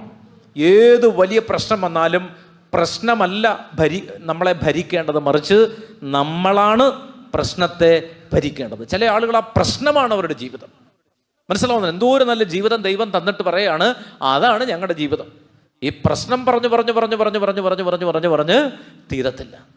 മനസ്സിലാവുന്നുണ്ടോ? അപ്പോൾ അതുകൊണ്ട് പ്രശ്നങ്ങളിലല്ല, മറിച്ച് ദൈവം നൽകുന്ന ഒരു സ്വാതന്ത്ര്യമുണ്ട്, അതിൽ വിശ്വസിക്കണം. അതുകൊണ്ട് ഈ അമിതമായ ദുഃഖം നമുക്കൊരിക്കലും നല്ലതല്ല. ചേർന്ന് പറഞ്ഞേ ഹല്ലേലൂയ. മനസ്സിലാവുന്നുണ്ടോ അല്ലേ? അമിതമായി എപ്പോഴും ഇങ്ങനെ ദുഃഖിച്ചുകൊണ്ടിരിക്കുക, അവരോട് സങ്കടം പറയുക, ഇവരോട് സങ്കടം പറയുക, അവിടെ പോയിരുന്ന് കരയുക. ഒരു നല്ല ആഹാരം കൊടുത്താൽ നല്ലതുപോലെ കഴിക്കാൻ പറ്റാത്തത് ഒരു ഗതികെട്ട അവസ്ഥയാണ്. ചെറുന്ന് പറഞ്ഞേ ഹല്ലേലൂയ. ഒരു യാത്ര പോയാൽ സന്തോഷിക്കാൻ പറ്റാത്തത് ഒരു ഗതികെട്ട അവസ്ഥയാണ്. ചെറുന്ന് പറഞ്ഞേ ഹല്ലേലൂയ.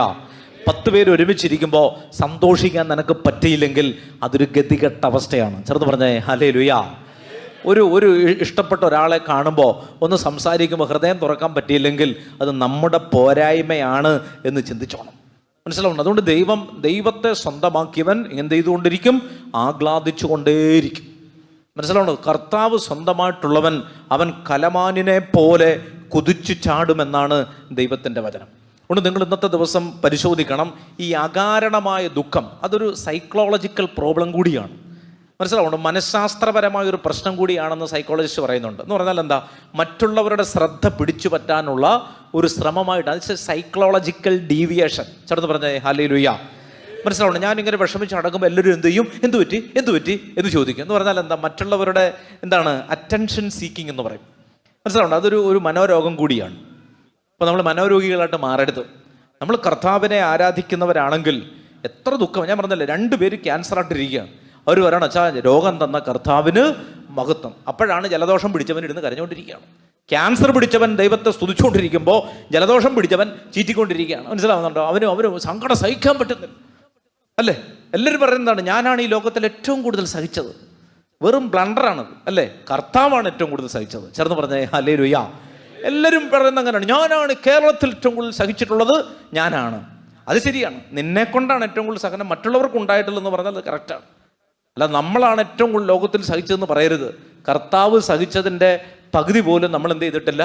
സഹിച്ചിട്ടില്ല. യെശയ്യാ 53 എടുക്കാമോ? യെശയ്യാ 53, യെശയ്യാ പ്രവചനം 53-ാമത്തെ അധ്യായം എടുത്ത്. യെശയ്യാ പ്രവചനം 53-ാമത്തെ അധ്യായം അല്ലേ? ഒരുപാട് സഹിച്ചു എന്ന് പറയുന്ന ആരെങ്കിലും കേട്ടിട്ടുണ്ടെങ്കിൽ അവർ ഈ വചനം വായിക്കുന്നത് നല്ലതാണ്. യെശയ്യാ 53 വായിക്കാമോ? യെശയ്യാ 53-ാം അധ്യായം 1 മുതലുള്ള തിരുവചനം. ആരാണ് ഏറ്റവും കൂടുതൽ സഹിച്ചതെന്ന് ബൈബിൾ പഠിപ്പിക്കുകയാണ്. വായിച്ചേ. നമ്മൾ കേട്ടത് ആര് വിശ്വസിച്ചു?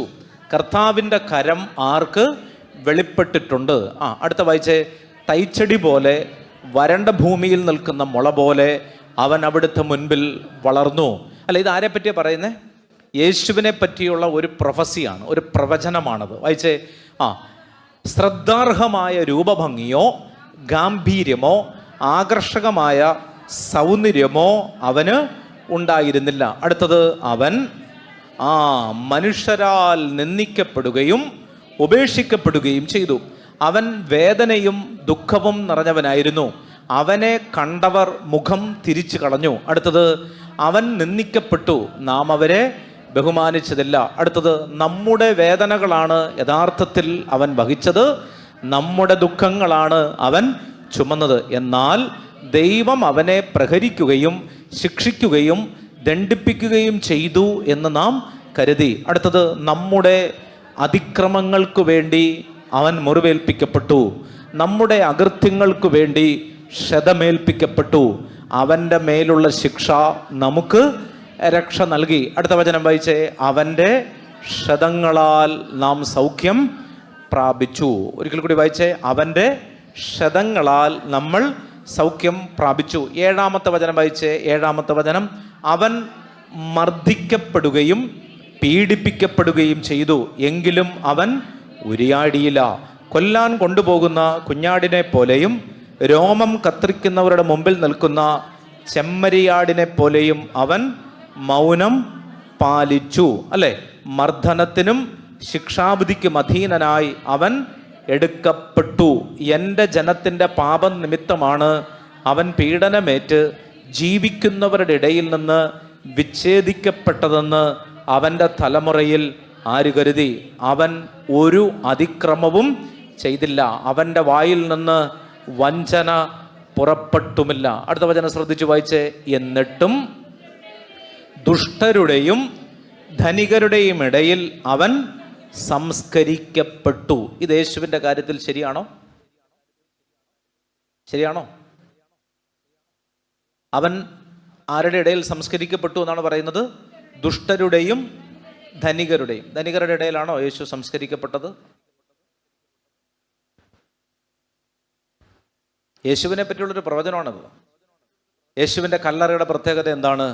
ഇതുവരെയും ആരെയും സംസ്കരിച്ചിട്ടില്ലാത്ത ഒരു കല്ലറ. തോട്ടത്തിൻ്റെ നടുവിൽ എന്തുണ്ടായിരുന്നു? ഒരു കല്ലറയുണ്ടായിരുന്നു. ആ കല്ലറയുടെ പ്രത്യേകത എന്താണ്?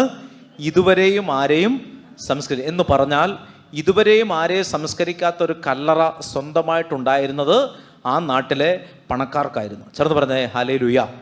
പാവപ്പെട്ട ആളുകളെയൊക്കെ പൊതു ശ്മശാനത്തിലാണെന്ന് സംസ്കരിച്ചുകൊണ്ടിരുന്നത്. ഒരു സിംഗിൾ കല്ലറ ഉണ്ടായിരുന്നു എന്ന് പറഞ്ഞാൽ അതിനർത്ഥം ഹീസ് എ റിച്ച് മാൻ എന്നാണ്. അവനൊരു ധനികനായിരുന്നു, അല്ലേ? നിക്കോദോമോസിൻ്റെയും യൗസേപ്പിൻ്റെയൊക്കെ ഇടപെടൽ കൊണ്ടാണ് നിക്കോദോമോസിൻ്റെ പറമ്പിലുള്ളൊരു കല്ലറയിൽ അവനെ സംസ്കരിച്ചത്. ആണോ? ആ വചനം യേശുവിൻ്റെ ജീവിതത്തിൽ ശരിയായി.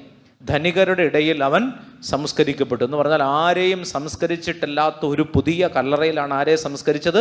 യേശുവിനെ സംസ്കരിച്ചത് എന്ന് പറഞ്ഞാൽ യേശു അത്രയും, അല്ലേ, ധനികനായിട്ട് കണക്കാക്കപ്പെട്ടു എന്നാണ് അതിൻ്റെ അർത്ഥം. ചേർന്ന് പറഞ്ഞേ ഹല്ലേലൂയ. അപ്പോൾ ഈ വചനം വായിക്കുമ്പോൾ നമുക്കറിയാം, ഇനി അത് വായിച്ചാൽ നമ്മൾ തലയിറങ്ങി വീഴും. ശരിക്കും വായിച്ചാൽ, അല്ലെ, വിശുദ്ധ കുർബാന കഴിഞ്ഞിട്ട് ഈ വചനം വായിക്കണം. ഏശയ്യാ 53 കുർബാന കഴിഞ്ഞിട്ട് വായിച്ചാൽ നമുക്ക് പാരലിസിസ് വരും എന്ന് പറഞ്ഞാൽ നമ്മളിങ്ങനെ തലയിറങ്ങി വീഴും. അത്രയും ആഴത്തിലുള്ള വചനമാണിത്, അല്ലേ? നമുക്ക് വേണ്ടിയാണ് അവൻ ശിക്ഷ ഏറ്റത്. അവൻ്റെ മേലുള്ള ശിക്ഷ നമുക്ക് എന്തായി മാറി?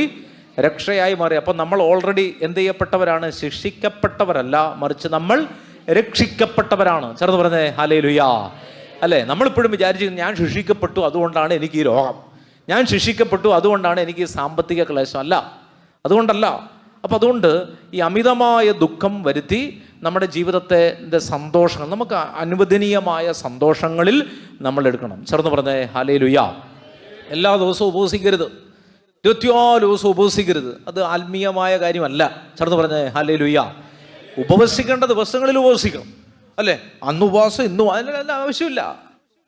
മനസ്സിലാവണ്ട. നമ്മൾ വിചാരിക്കുന്ന നമ്മൾ എടുക്കുന്ന ഉപവാസത്തിലും നമ്മൾ നടത്തുന്ന പ്രാർത്ഥനയിലും നമ്മൾ ചെയ്ത എന്തോ കാര്യത്തിലാണ് നമ്മുടെ രക്ഷ. No, never. അങ്ങനെയല്ല. മനസ്സിലുണ്ടോ? കർത്താവ് റോമാലേഖനം കൃത്യം പറയാണ്ട്, പ്രവൃത്തിയാലല്ല വിശ്വാസത്താലാണ് നിങ്ങൾ നീതീകരിക്കപ്പെട്ടത്. പറഞ്ഞേ, പ്രവൃത്തിയാലല്ല മറിച്ച് വിശ്വാസത്താലാണ് നിങ്ങൾ എന്ത് ചെയ്തത്? നീതീകരിക്കപ്പെട്ടത്. എല്ലാ ദിവസവും ഉപവസിക്കൊന്നും വേണ്ട. മനസ്സിലാവുന്നുണ്ടോ? ഉപവസിക്കരുതെന്ന് ഞാൻ പറഞ്ഞിട്ടില്ല. എല്ലാ ദിവസവും ഉപവാസം, ഒരു സന്തോഷമില്ല. അങ്ങനെ നിന്നിട്ട് കാര്യമില്ല. അതൊന്നും ആത്മീയമല്ല. ചേർന്ന് പറഞ്ഞേ ഹല്ലേലൂയ. ശരീരത്തിന് ആവശ്യമായ സന്തോഷങ്ങൾ കൊടുക്കണം, അല്ലേ? മനസ്സിലാവുന്നുണ്ടോ? നമ്മുടെ ആത്മീയത ചോർന്നു പോകാത്ത സന്തോഷങ്ങൾ നമ്മൾ എന്ത് ചെയ്യണം? കൊടുക്കണം, ശരീരത്തിന് കൊടുക്കണം. 24 ദിവസം ഉപവസിച്ച് ശരീരത്തെ പീഡിപ്പിക്കരുത്. ചേർന്ന് പറഞ്ഞേ ഹല്ലേലൂയ. മനസ്സിലാവുന്നുണ്ടോ? അത് പാപമാണെന്നാണ് പറയുന്നത്. സഭ പ്രത്യേകം പറയുന്നത് ആത്മീയ പിതാക്കന്മാരുടെ ഉപദേശമില്ലാതെ ഉപവസിക്കുകയും ചെയ്യരുതെന്നാണ് പറഞ്ഞിരിക്കുന്നത്. സെമിനാരിയിലൊക്കെ പഠിക്കുന്ന സമയത്ത് ഞങ്ങൾക്ക് ഉപവസിക്കണമെങ്കിൽ റെക്ടറച്ചനെ എഴുതി ഒപ്പിട്ട് തരണം, എന്നാലും ഉപവസിക്കാൻ പാടുള്ളൂ. അല്ലെങ്കിൽ ഭക്ഷണം കഴിക്കണമെന്നാണ് അതിൻ്റെ അർത്ഥം. അല്ലെങ്കിൽ ഭക്ഷണം കഴിച്ചോണം. നമുക്ക് ഇഷ്ടമുള്ളല്ലോ ഉപവസിക്കാൻ പറ്റില്ല. റെക്ടറച്ചനോട് അനുവാദം ചോദിക്കണം. വെച്ചാൽ ഞാൻ വെള്ളിയാഴ്ച ഒരു നേരം ഉപവസിച്ചോട്ടെ. വേണ്ട എന്ന് പറഞ്ഞാൽ വേണ്ട എന്നാണ് അതിനർത്ഥം. അല്ല വെച്ചാൽ ഞാൻ വെള്ളിയാഴ്ച പോയി കഴിക്കാൻ പറയും. അപ്പം എന്ന് പറഞ്ഞാൽ അർത്ഥം എന്താണ്? ഉപവസിക്കരുതെന്ന് ഞാൻ പറഞ്ഞിട്ടില്ല. എല്ലാ ദിവസവും ഉപവസിക്കേണ്ട കാര്യമില്ല. കാരണം എന്താണ്? നമ്മൾ ജീവിക്കുന്നത് പുതിയ നിയമത്തിലാണ്. പറഞ്ഞേ ഹല്ലേലൂയ. അല്ലേ? രക്ഷ എന്ന് പറഞ്ഞാൽ എന്താണ്? റോമാലേഖനം 10-ാം അധ്യായം എടുത്തേ. റോമാലേഖനം 10-ാമത്തെ അധ്യായം. രക്ഷ എന്ന് പറഞ്ഞാൽ എന്താ? രക്ഷ എന്ന് പറഞ്ഞാൽ റോമാലേഖനം 10-ാം അധ്യായം 9-ാമത്തെ വചനം. റോമാലേഖനം 10-ാം അധ്യായം 9-ാമത്തെ വചനം വായിച്ചേ.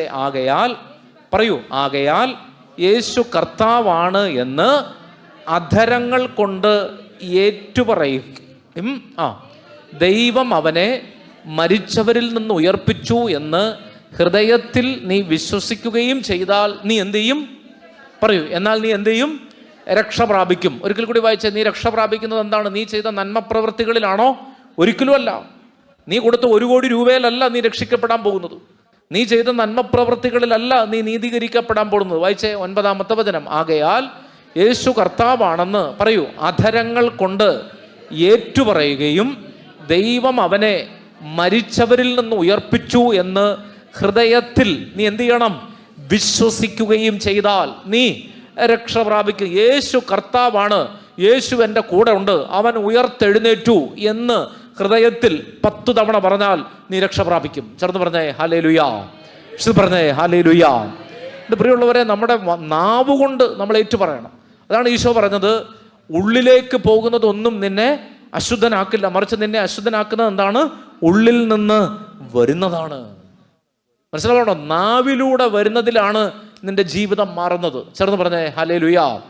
നാവിലൂടെ വരുന്നത് എന്താ? നാവിലൂടെ വരുന്നത് എന്താ? ആ വരുന്നതിലാണ് നിന്റെ ജീവിതം ഇടത്തോട്ടോ വലത്തോട്ടോ തിരിയാനായിട്ട് പോകുന്നത്. അപ്പം അതുകൊണ്ട് നമ്മൾ ചെയ്തു കൂട്ടുന്ന കുറേ ആത്മീയ കാര്യങ്ങളിലല്ല. അതുകൊണ്ട് ആത്മീയ കാര്യങ്ങൾ ചെയ്തെന്നൊന്നുമല്ല, ഈ പറയുന്നത് കേൾക്കുമ്പോൾ വിവേചനത്തോടെ വേണം ഇതിനൊക്കെ കേൾക്കാൻ. മനസ്സിലാവുന്നുണ്ടോ? അല്ലേ? ചില ആളുകൾ പറയും, എനിക്ക് ഇന്ന് 2 മണിക്കൂർ വായിച്ച ബൈബിൾ, എല്ലാ ദിവസവും ഞാൻ 2 മണിക്കൂർ ബൈബിൾ വായിക്കുന്നതാണ്, ഇന്ന് 1 മണിക്കൂർ 59 മിനിറ്റ് ആയപ്പോൾ എനിക്കൊരു ഫോൺ വന്നു, അപ്പോഴെനിക്ക് മനസ്സിലായി പിശാചാണെന്ന്. പിശാചല്ലത്, അത് ഗ്യാസുകാരൻ വന്നാണ്, സിലിണ്ടറും കൊണ്ട് വന്നാണ്. അത് പിശാചല്ല, നമ്മൾ തന്നെ ബുക്ക് ചെയ്തിട്ടാണ് അത് വന്നത്. അപ്പോൾ ഉടനെ പറയുകയാണ് അത് പിശാചാണ്. മനസ്സിലാവും? ഇത്രയും അധംപതിച്ചു പോയി മനുഷ്യൻ്റെ ആത്മീയത. ചെറുത് പറഞ്ഞേ ഹല്ലേലൂയ. മനസ്സിലാവുന്നുണ്ടോ? ഒരു വിസയ്ക്ക് പോയി, ആ വിസ കിട്ടിയില്ല, ഉടനെ പറയണം എന്തോ പിശാചാണ്. പിശാചല്ല. കാനഡ വിസ നിനക്ക് കർത്താവ് നിഷേധിച്ചതാണ്. കാരണം എന്താണ്? ഇവിടെ നിന്നിട്ട് തന്നെ നീ പള്ളിയിൽ പോകുന്നില്ല. കാനഡയിൽ പോയാൽ നീ ബ്ലാക്ക് മാസിന് അടിമയാകുമെന്ന് ആർക്കറിയാം? കർത്താവിന് അറിയാമായിരുന്നത് കൊണ്ടാണ് നിന്റെ വിസ നിഷേധിക്കപ്പെട്ടത്. അതൊരു ദൈവിക പ്രവൃത്തിയാണ്. ചെറുത് പറഞ്ഞേ ഹല്ലേലൂയ. ഇവിടെ നിന്നിട്ട് നീ നേരെ പ്രാർത്ഥിക്കുന്നില്ല. ഇത്രയും ആരാധനാലയങ്ങൾ ഉണ്ടായിട്ട്, ഇത്രയും പേര് നിന്റെ പുറകെ അടക്കാൻ ഉണ്ടായിട്ട് നീ പ്രാർത്ഥിക്കുന്നില്ല. പിന്നെ ആരും ഇല്ലാത്ത കാനഡയിലേക്ക് നിന്നെ ഒരു കാരണവശാലും കർത്താവ് വിടില്ല. വിസ റിജക്ട് ചെയ്ത് പോകും. 1/2 മാർക്കിനൊക്കെ ചില പരീക്ഷകൾ നമ്മൾ തോറ്റുപോകും. കാരണം എന്താണ്? അന്നേരം ഓർത്തോണം, അതൊരു ദൈവ നിയോഗമാണത്. ചെറുത് പറഞ്ഞേ ഹല്ലേലൂയ. കർത്താവ് നോക്കുന്നത് നിന്റെ ശരീരത്തെ അല്ല, നിന്റെ ATM-ലേക്ക് വരുന്ന പണത്തെ അല്ല കർത്താവ് നോക്കുന്നത്, മറിച്ച് ഇന്ന് രാത്രിയിൽ നിന്റെ ആത്മാവ് നിന്നിൽ നിന്ന് എടുക്കപ്പെട്ടാലും നിന്റെ ആത്മാവ് സേഫാണോ എന്നേ കർത്താവ് നോക്കുകയുള്ളൂ. ചെറുത് പറഞ്ഞേ ഹല്ലേലൂയ. അതിന് നിന്നെ ഒരു സ്ഥലത്ത് എത്തിക്കേണ്ടതാണെങ്കിൽ കർത്താവ് നിന്നെ ഒരു സ്ഥലത്ത് എത്തിക്കും. അതിന് വിഘാതമാണ് ഒരു സ്ഥലമെങ്കിൽ നിന്നെ കർത്താവ് എത്തിക്കുകയില്ല. അത് നീ എത്ര ധ്യാന കേന്ദ്രങ്ങളിൽ മെഴുതിരി എത്തിച്ചാലും മെഴുതിരി എത്തിച്ച് പൈസ കളയുന്നതല്ലാതെ വ്യത്യാസം വരില്ല. മനസ്സിലാവുന്നു? അന്നേരം ഓർത്തോണം, അത് ദൈവഹിതമല്ല. ചേർന്ന് പറഞ്ഞേ ഹല്ലേലൂയ. പറഞ്ഞേ ഹല്ലേലൂയ. കഴിഞ്ഞ ആഴ്ചയിൽ ഓസ്ട്രേലിയ ധ്യാനം നടത്തുന്ന സമയത്ത്, ബ്രിസ്ബൻ ധ്യാനത്തിൻ്റെ സമയത്ത് ഡാനിയൽ അച്ഛൻ ഇങ്ങനെ പറഞ്ഞു, അതായത് നിങ്ങൾ നിങ്ങളുടെ ഭൗതിക കാര്യങ്ങൾ ചോദിക്കാൻ വേണ്ടി ഇങ്ങോട്ട് വരരുത്. അങ്ങനെ ആരെങ്കിലും ഇവിടെ വന്നിട്ടുണ്ടെങ്കിൽ ദയവായിട്ട് ഇറങ്ങി പോകണമെന്ന് പറഞ്ഞു. കാരണം എന്താണ്? നമ്മൾ വന്നിരുന്ന് നടക്കുന്ന മുഴുവൻ ചില കാര്യങ്ങൾ നടക്കാൻ വേണ്ടിയിട്ടാണ്. ആത്മീയ കാര്യങ്ങളാണ് നമ്മൾ അന്വേഷിക്കേണ്ടത്. അപ്പോൾ നിങ്ങൾ ഈ ഭൗതിക കാര്യങ്ങൾ നടക്കാൻ വേണ്ടിയൊന്നും അധികം ആഗ്രഹിക്കരുത്. അത് കേട്ടപ്പോൾ എല്ലാവരുടെയും മുഖത്ത് ഭയങ്കര വിഷമം. വലിയ തണുപ്പാണ് അവിടെ. ആ തണുപ്പത്ത് ഇങ്ങനെ സെറ്ററൊക്കെ ഇട്ട് ആളുകൾ ഇങ്ങനെ ഇരിക്കുകയാണ്. 6 മണിക്കൂറൊക്കെയാണ് ധ്യാനം. അപ്പോൾ അച്ഛൻ പറഞ്ഞു, നിങ്ങളുടെ ഭൗതിക ആഗ്രഹങ്ങൾ നിങ്ങൾ കർത്താവിനോട് പറയാം. എത്ര തവണ പറയണം? ഒരേ ഒരു തവണ. ചേർന്ന് പറഞ്ഞേ ഹല്ലേലൂയ. ഒരേ ഒരു തവണ പറഞ്ഞാൽ മതി. ഒറ്റത്തവണ പറയണമെന്നില്ല, പറയണമെന്ന് നിർബന്ധമൊന്നുമില്ല. ഇപ്പം നിങ്ങളുടെ വീട്ടിൽ നിങ്ങളുടെ കുഞ്ഞ് UKG-കാരൻ സ്കൂൾ വിട്ട് വരുവാണ്. അവൻ വന്നിട്ട് നിങ്ങളോട് പറയുകയാണ്, എനിക്ക് ഇച്ചിരി ഭക്ഷണം തരൂ അമ്മ എന്ന് ചോദിക്കുമോ? അന്നേരം നിങ്ങൾക്ക് ദേഷ്യം വരും. മകൻ വീട്ടിൽ വന്ന് ഭക്ഷണത്തിന് കെഞ്ചേണ്ട അവസ്ഥയുണ്ടോ? ഇല്ല. അവൻ പറഞ്ഞു, അമ്മ എനിക്ക് വിശക്കുന്ന ഭക്ഷണം തരാൻ പറഞ്ഞാൽ മതി. അല്ലേ? വേണമെങ്കിൽ ഒരു തവണ ചോദിക്കാം, അമ്മ എനിക്ക് ഇച്ചിരി ഭക്ഷണം തരുമോ? രണ്ടാമത് ചോദിക്കുമ്പോൾ നമുക്കത് ഭയങ്കര അസ്വസ്ഥതമായിട്ട് മാറും. ഇതുപോലെയാണ് ഈശോയ്ക്കും. ചേർന്ന് പറഞ്ഞേ ഹല്ലേലൂയ. നമ്മൾ ആരാണ്? നമ്മൾ ദൈവ മക്കളാണ്. മക്കളെങ്കിൽ നമ്മൾ ആരാണ്? അവകാശികളാണ്. ഇത് നമ്മൾ തിരിച്ചറിയുന്നില്ല. നമ്മളിപ്പോഴും മുഖത്ത് വലിയ ദുഃഖമായിട്ട്, ദുഃഖം നടിക്കുന്നതാണ് ഏറ്റവും വലിയ ആത്മീയതയെന്ന് തെറ്റിദ്ധരിച്ച് നടക്കുകയാണ്. നോ, ദൈവത്തെ കണ്ടുമുട്ടിയവന് ദുഃഖിച്ച് നടക്കാൻ പറ്റില്ല. ചേർന്ന് പറഞ്ഞേ ഹല്ലേലൂയ. അവൻ്റെ മുഖത്ത് എപ്പോഴും ഒരു തെളിച്ചം കാണും. മനസ്സിലാവുന്നു? അതാണ് ഈശോയെ പറ്റി പറയുന്നത്, അവൻ്റെ മുഖത്തേക്ക് നോക്കിയവർ ഇരുണ്ടുപോയി എന്നാണോ? നമ്മുടെ മുഖത്ത് നോക്കുന്നവർ ഇരുണ്ടുപോകും. പക്ഷെ കർത്താവിൻ്റെ മുഖത്തിൻ്റെ പ്രത്യേകത എന്താണ്? അവിടുത്തെ മുഖത്തേക്ക് നോക്കിയവർ പ്രകാശിതരായി അവർ ലജ്ജിച്ചില്ല. നമുക്ക് ഇച്ചിരി സന്തോഷം കിട്ടാൻ വേണ്ടിയിട്ടാണ് അടുത്തിരിക്കുന്ന ആളിൻ്റെ മുഖത്തേക്ക് നോക്കിയത്. അപ്പം നമുക്ക് തോന്നി നമ്മൾ തന്നെയാണ് മെച്ചമെന്ന്. എന്നാൽ ഈശോയുടെ കാര്യം അങ്ങനല്ല. കർത്താവിൻ്റെ മുഖത്തേക്ക് നോക്കിയവർ പ്രകാശിതരായി. എൻ്റെ ചോദ്യം ഇതാണ്, നിങ്ങളുടെ വീട്ടിലുള്ള ആളുകൾ നിങ്ങളുടെ മുഖം കാണുമ്പോൾ അവർക്കൊരു സന്തോഷമാണോ, അതോ ഈ സാധനത്തെ തന്നെയാണല്ലോ ദൈവമേ ഇന്നും കണ്ടുകൊണ്ടിരിക്കേണ്ടത് എന്നാണോ ചിന്തിക്കുന്നത്? മനസ്സിലാവുന്നുണ്ടോ? അതായത് നമ്മുടെ മുഖത്തേക്ക് നോക്കുന്നവർ എന്തായി മാറണം? ലജ്ജിതരാകണം. ആണോ? അല്ല, പ്രകാശിതരാകണം. ചെറുത് പറഞ്ഞേ ഹല്ലേലൂയ. അല്ലേ? നോക്കിപ്പോയല്ലോ എന്ന് ആവരുത്. അല്ലെ? ഭയങ്കര ഒരാളിൽ നിന്ന് അടുത്ത ആളിലേക്ക് ഇതിങ്ങനെ പകരപ്പെടണം. അതിങ്ങനെ ഒരു വ്യാകുല മാതാവിനെ പോലെ ഇരിക്കരുത്. അപ്പോൾ അത് നമുക്ക് നല്ല സന്തോഷം ഉണ്ടാക്കണം. നമ്മുടെ ജീവിതത്തിൽ നല്ല, അല്ലേ, കർത്താവ് തന്നിരിക്കുന്ന എന്തെല്ലാം കാര്യങ്ങളുണ്ട്, അല്ലേ? എന്തെല്ലാം അനുഗ്രഹങ്ങളാണ്. അപ്പോഴാണ് ചെറിയ ചെറിയ കാര്യങ്ങൾ തരാതിരിക്കുന്നത്. അതിന് നമ്മൾ സങ്കടപ്പെട്ടിട്ട് കാര്യമില്ല. അത് കർത്താവിനോട് ഒരു തവണ പറയുക, പിന്നെ അത് കർത്താവിന് ഇഷ്ടമുണ്ടെങ്കിൽ പരിഹരിക്കട്ടെ. മനസ്സിലാവുന്നുണ്ട്? ക്യാൻസർ വന്നാൽ ഒരു തവണ പ്രാർത്ഥിച്ചാൽ മതി ക്യാൻസർ മാറാൻ. കർത്താവിന് അതിനകത്തൊരു പദ്ധതി ഉണ്ടെങ്കിൽ ക്യാൻസർ മാറിയിരിക്കും. അല്ലെങ്കിൽ നീ എത്ര ധ്യാന കേന്ദ്രങ്ങളിൽ കയറിയാലും അത് മാറില്ല. ചേർന്ന് പറഞ്ഞേ ഹല്ലേലൂയ. മനസ്സിലാവുന്നുണ്ടോ? ക്യാൻസർ വന്നോ ഇല്ലയോ എന്നുള്ളതല്ല, നീ ദൈവത്തെ മഹത്വപ്പെടുത്തി ജീവിക്കുന്നുണ്ടോ എന്നുള്ളതാണ്. എത്ര സന്തോഷം വന്നാലും എത്ര ദുഃഖം വന്നാലും നമ്മളൊരു മിതത്വത്തിൽ. അതുകൊണ്ടാണ് പൗലോസ്ലീഹ പറയുന്നത്, സുഖത്തിൽ ജീവിക്കാനും എനിക്കറിയാം, ദാരിദ്ര്യത്തിൽ ജീവിക്കാനും എനിക്കറിയാം. മനസ്സിലാവുന്നുണ്ടോ? നല്ല സമ്പന്നത ഉണ്ടെങ്കിൽ അതിൻ്റെ സന്തോഷത്തിൽ ജീവിക്കണം. ദൈവത്തെ മറന്ന് ജീവിക്കണമെന്നല്ല. ദാരിദ്ര്യമാണോ? മതി, അങ്ങനെ ജീവിക്കണം, സന്തോഷത്തിൽ ജീവിക്കണം. അല്ല നമ്മൾ എല്ലാ കാര്യത്തിലും ഇങ്ങനെ ദുഃഖിച്ച് നെടുവീർപ്പിട്ട് ഇങ്ങനെ ഇരിക്കരുത്. ജീവിതത്തിൻ്റെതായ നമ്മൾ കണ്ടെത്താവുന്ന സന്തോഷങ്ങൾ നമ്മൾ കണ്ടെത്തണം. ചേർന്ന് പറഞ്ഞേ ഹല്ലേലൂയ. നമ്മൾ കണ്ടെത്താവുന്ന സന്തോഷങ്ങൾ നമ്മൾ കണ്ടെത്തണം. വീട്ടിൽ 1.5 മണിക്കൂർ പ്രാർത്ഥനയാണ്, കുഞ്ഞുങ്ങളിരിക്കില്ല. 1.5 മണിക്കൂർ പിള്ളേരിയ്ക്കുമോ? ഇല്ല. അപ്പോൾ അതിനുവേണ്ടി അവരെ ഇടിയാണ്. എന്നിട്ട് അതിനകത്ത് അസ്വസ്ഥപ്പെട്ട് ഇവിടെ ആരും പ്രാർത്ഥിക്കാതിരിക്കുന്നില്ല, ഇവിടെ അങ്ങനെയാണ്. പിള്ളേരിയ്ക്കുമോ? 1.5 മണിക്കൂർ ഇരിക്കുമോ? നമ്മൾ പകുതി ഉറങ്ങിയിരിക്കുന്നതുകൊണ്ടാണ് 1.5 മണിക്കൂർ പോകുന്നത്. പിള്ളേരിയ്ക്കില്ല. പിള്ളേർ 15 മിനിറ്റേ ഇരിക്കുള്ളൂ. അപ്പോൾ 15 മിനിറ്റ് സന്തോഷത്തോടെ പ്രാർത്ഥിക്കുക, അത്രയും മതി. ചേർന്ന് പറഞ്ഞേ ഹല്ലേലൂയ. അപ്പോൾ അല്ലാതെ അസ്വസ്ഥപ്പെട്ട് അതിന് പ്രാർത്ഥനയ്ക്ക് ശേഷം അവിടെ ഇരുന്ന് എല്ലാവരെയും ചീത്ത വിളിച്ച്, മനസ്സിലാവുന്നുണ്ടോ? അവിടെ ഉള്ള എല്ലാവരെയും നാട്ടുകാർ മുഴുവൻ കേൾക്കുക, ഇവിടെ ആർക്കും പ്രാർത്ഥിക്കാൻ താല്പര്യമില്ല, അതാണ് ഇതാണ് മറ്റേതാണ് മറിച്ചതാണെന്ന് പറഞ്ഞ് ആ വീട് മുഴുവൻ അലങ്കോലമാക്കി. അങ്ങനെ പ്രാർത്ഥിച്ചിട്ടുണ്ട് കാര്യം. ഒത്തിരി നേരം പ്രാർത്ഥിക്കണ്ട, 15 മിനിറ്റ് പ്രാർത്ഥിച്ചാൽ മതി. എല്ലാവരും കൂടെ ഇരുന്ന് പ്രാർത്ഥിക്കുകയാണ്. 1.5 മണിക്കൂർ പ്രാർത്ഥിക്കരുത്, പിള്ളേർക്ക് പഠിക്കണ്ടേ? പകൽ മുഴുവൻ ജോലി ചെയ്ത് വന്നിട്ട് ഒരാൾ വന്നിരിക്കുകയല്ലേ. അപ്പോൾ അവരുടെ കാര്യങ്ങൾ, വീട്ടിലെ കാര്യങ്ങൾ ചെയ്യണം, സന്തോഷിക്കണം. 24 മണിക്കൂർ ഇതും കൊണ്ടിരിക്കരുത്. ചേർന്ന് പറഞ്ഞേ ഹല്ലേലൂയ. പറഞ്ഞേ ഹല്ലേലൂയ. നിങ്ങൾ ഈശോയുടെ ജീവിതം നോക്കിയാൽ മതി. ഈശോ ആളുകളെ എന്ത് ചെയ്തിട്ടുണ്ട്? കണ്ട് സംസാരിച്ചിട്ടുണ്ട്. ഈശോ വയലിലൂടെ നടന്നു പോയിട്ടുണ്ട്. ഈശോ വഞ്ചിക്കാത്ത കിടന്ന് ഉറങ്ങിയിട്ടുണ്ട്. മനസ്സിലാവുന്നുണ്ട്? നിങ്ങൾ ശ്രദ്ധിക്കണതല്ല. 24 മണിക്കൂർ മലമുകളിൽ പോയിരുന്നു പ്രാർത്ഥിക്കുമായിരുന്നു. എന്നോ ഏത് വിരുന്ന് വീട്ട് കണ്ടാലും നിങ്ങൾ നോക്കിയോ, അവിടെ ഒരു കസേരയിൽ കർത്താവ് ഉണ്ടാവും. ചേർന്ന് പറഞ്ഞേ ഹല്ലേലൂയ. ലൂക്കാ സുവിശേഷത്തെ ദൈവശാസ്ത്രജ്ഞന്മാർ വിളിക്കുന്നത് തന്നെ the theology at the dining എന്നാണ്. ഡൈനിങ് ടേബിളിലെ തിയോളജി. ലൂക്കാ സുവിശേഷത്തിന് മറ്റൊരു പേരതാണ്, the theology at dining table. ലൂക്കാ സുവിശേഷത്തിൽ എവിടെ പോയാലും കർത്താവ് ഒരു വിരുന്നിന് പോയിരിക്കുന്നതായിട്ടാണ്. എന്ന് പറഞ്ഞാൽ അത്രയും സന്തോഷമാണ്. എല്ലാവരും ഒപ്പിച്ചിട്ട് ഭക്ഷണം കഴിയുക, ഇച്ചിരി വർത്തമാനം പറയുക, അതൊക്കെയാണ് ആത്മീയതയുടെ ഒരു ഭാഗമാണ്. പ്രാർത്ഥിക്കുന്നതിൻ്റെ അതേ ഭാഗമാണ് ഒരുമിച്ചിരുന്ന് ആഹാരം കഴിച്ച് ഭക്ഷണം കഴിച്ച് സന്തോഷിക്കുന്നതും. മനസ്സിലാവുന്നുണ്ട്? ഇത് ഭക്ഷണം കഴിച്ച് അങ്ങോട്ട് ഇട്ടിട്ട് എനിക്ക് പ്രാർത്ഥിക്കണമെന്ന് പറഞ്ഞിട്ട് എനിക്കിപ്പോഴാണ് 1 മണിക്കൂർ പ്രാർത്ഥന, അങ്ങനെ പ്രാർത്ഥിക്കേണ്ട കാര്യമില്ല. ഒരു കുടുംബത്തിൽ നമ്മൾ ഒരുമിച്ച് താമസിക്കുമ്പോൾ കുടുംബാംഗങ്ങൾക്ക് എല്ലാവർക്കും കൺവീനിയൻ്റ് ആയിട്ടുള്ള രീതിയുടെ പേരാണ് പ്രാർത്ഥന. ചേർന്ന് പറഞ്ഞേ ഹല്ലേലൂയ. മനസ്സിലാവുന്നുണ്ടോ? എല്ലാവർക്കും കൺവീനിയൻ്റ് ആയിട്ടുള്ള കാര്യം അത് നമ്മൾ ചെയ്യണം. ഇത് പറയുകയാണ്, ഇപ്പോൾ BIY കേൾക്കാം. BIY കേൾക്കണ്ട.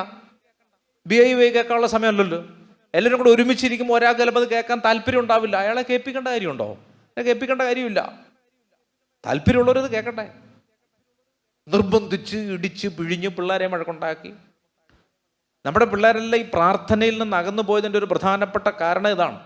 മനസ്സിലാവുണ്ടെന്ന്? പ്രാർത്ഥനാ രീതി എന്ന് പറയാൻ നമ്മൾ വിചാരിച്ചു വെച്ചിരിക്കുന്നത് പുസ്തകം തുറന്നു വെച്ച് വായിക്കുന്നതാണ്. നോ, അങ്ങനെയല്ല. അത് ഒരു രീതിയാണ്. അതുപോലത്തെ 1000 രീതികൾ വേറെ ഉണ്ട്. ചേർന്ന് പറഞ്ഞേ ഹല്ലേലൂയ. ഓസ്ട്രേലിയയിൽ വെച്ച് ഡാനിയൽ അച്ഛനോട് ഒരാൾ ചോദിച്ചു, അച്ഛൻ എപ്പോഴാണ് പ്രാർത്ഥിക്കുന്നത് എന്ന് ചോദിച്ചു. അച്ഛൻ ഇങ്ങനെ യാത്രയൊക്കെ അല്ലേ അച്ഛൻ, അപ്പോൾ ഒരു ദിവസം എത്ര നേരം എടുത്ത് പ്രാർത്ഥിക്കും? അപ്പോൾ ഞാനും ഇങ്ങനെ ഞാൻ ഉറങ്ങുകയാണ്, എയർപോർട്ടിൽ കിടക്കുകയാണ് ഞങ്ങൾ. അപ്പോൾ ഞാൻ ഉറങ്ങുന്നത് പോലെ ഇങ്ങനെ ഇരുന്നു. കാരണം അച്ഛൻ എന്താ മറുപടി പറയുന്നത് കേൾക്കാൻ എനിക്കൊരാഗ്രഹമുണ്ട്. അച്ഛനോട് ചോദിച്ചു, അച്ഛൻ ഈ ധ്യാനമൊക്കെ കഴിഞ്ഞ് എങ്ങനെ എപ്പോഴാണ് അച്ഛൻ പ്രാർത്ഥിക്കുന്നത്? എപ്പോഴാണ് അച്ഛൻ എത്ര നേരം പ്രാർത്ഥിക്കും? സ്വാഭാവികമായ ഒരു ചോദ്യമാണല്ലോ. കാരണം അച്ഛൻ BIYയുടെ റെക്കോർഡിങ് അതൊക്കെ പറയണമെങ്കിൽ വെറുതെ നമ്മൾ ഇരുന്ന് വരുന്ന പോലെ അതിനത്രയും ഒരുങ്ങണം, പ്രാർത്ഥിക്കണം.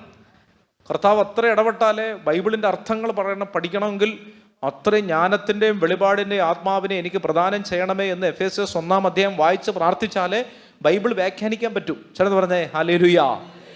അല്ലേ? അപ്പോൾ ഈ ചോദ്യം എനിക്കും വളരെ രസകരമായിട്ട് തോന്നി. അച്ഛൻ്റെ ഒരു സ്റ്റൈൽ എനിക്കറിയാവുന്നതുകൊണ്ട് ഞാനിതൊരു ചോദിച്ചിട്ടില്ല. പക്ഷേ ഈ വ്യക്തി അച്ഛനോട് ചോദിച്ചു. വളരെ സ്നേഹമുള്ളൊരു ചേട്ടൻ. ഞങ്ങൾ ആ ചേട്ടൻ്റെ വീട്ടിലാണ് താമസിച്ചത്. അപ്പോൾ നമ്മുടെ ടീമിൽ ഒരാളെ പോലാണ് ആ ചേട്ടൻ. അപ്പോൾ ഈ ചേട്ടൻ അച്ഛനോട് ചോദിച്ചു, അച്ഛൻ എപ്പോഴാണ് പ്രാർത്ഥിക്കും എന്ന് പറഞ്ഞാൽ ആ സമയത്ത് തന്നെ എനിക്കും പ്രാർത്ഥിക്കാൻ വേണ്ടിയിട്ടായിരിക്കാം. അപ്പോൾ അച്ഛൻ എന്നോട് പറഞ്ഞു,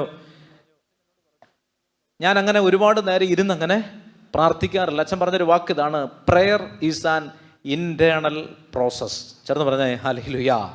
എന്ന് പറഞ്ഞാൽ എന്താണ്? പ്രാർത്ഥന എന്ന് പറയുന്നത് ആന്തരികമാണ്, ബാഹ്യമല്ല. മനസ്സിലാവുന്നുണ്ടോ? പ്രെയർ എന്ന് പറഞ്ഞാൽ ഇറ്റ്സ് സംതിങ് ഇൻറ്റേർണൽ. എന്നെ വളരെ വല്ലാതെ ആ വാക്ക് സ്വാധീനിച്ചു. അച്ഛൻ പറഞ്ഞ കാര്യം ഇതാണ്, പ്രെയർ ഈസ് സംതിങ് ഇൻറ്റേർണൽ എന്ന് പറഞ്ഞാൽ എന്താണ്? ഇതെവിടെയാണ്? അവാച്യമായ നെടുവീർപ്പുകളാൽ ആത്മാവ് തന്നെ നമുക്ക് വേണ്ടി മാധ്യസ്ഥം വഹിക്കുന്നു, അല്ലെ? വേണ്ട വിധം പ്രാർത്ഥിക്കേണ്ടത് എങ്ങനെയെന്ന് നമുക്ക് അറിഞ്ഞുകൂടാ. അടുത്ത വചനം എന്താണ്? അവാച്യമായ നെടുവീർപ്പുകളാൽ. നെടുവീർപ്പ് എവിടെ നിന്നാണ് വരുന്നത്? ഉള്ളിൽ നിന്നാണ് വരുന്നത്. മനസ്സിലാവുണ്ട്? അവാച്യമായ നെടുവീർപ്പുകളാൽ ആത്മാവ് തന്നെ നമുക്ക് വേണ്ടി എന്ത് ചെയ്യുന്നു?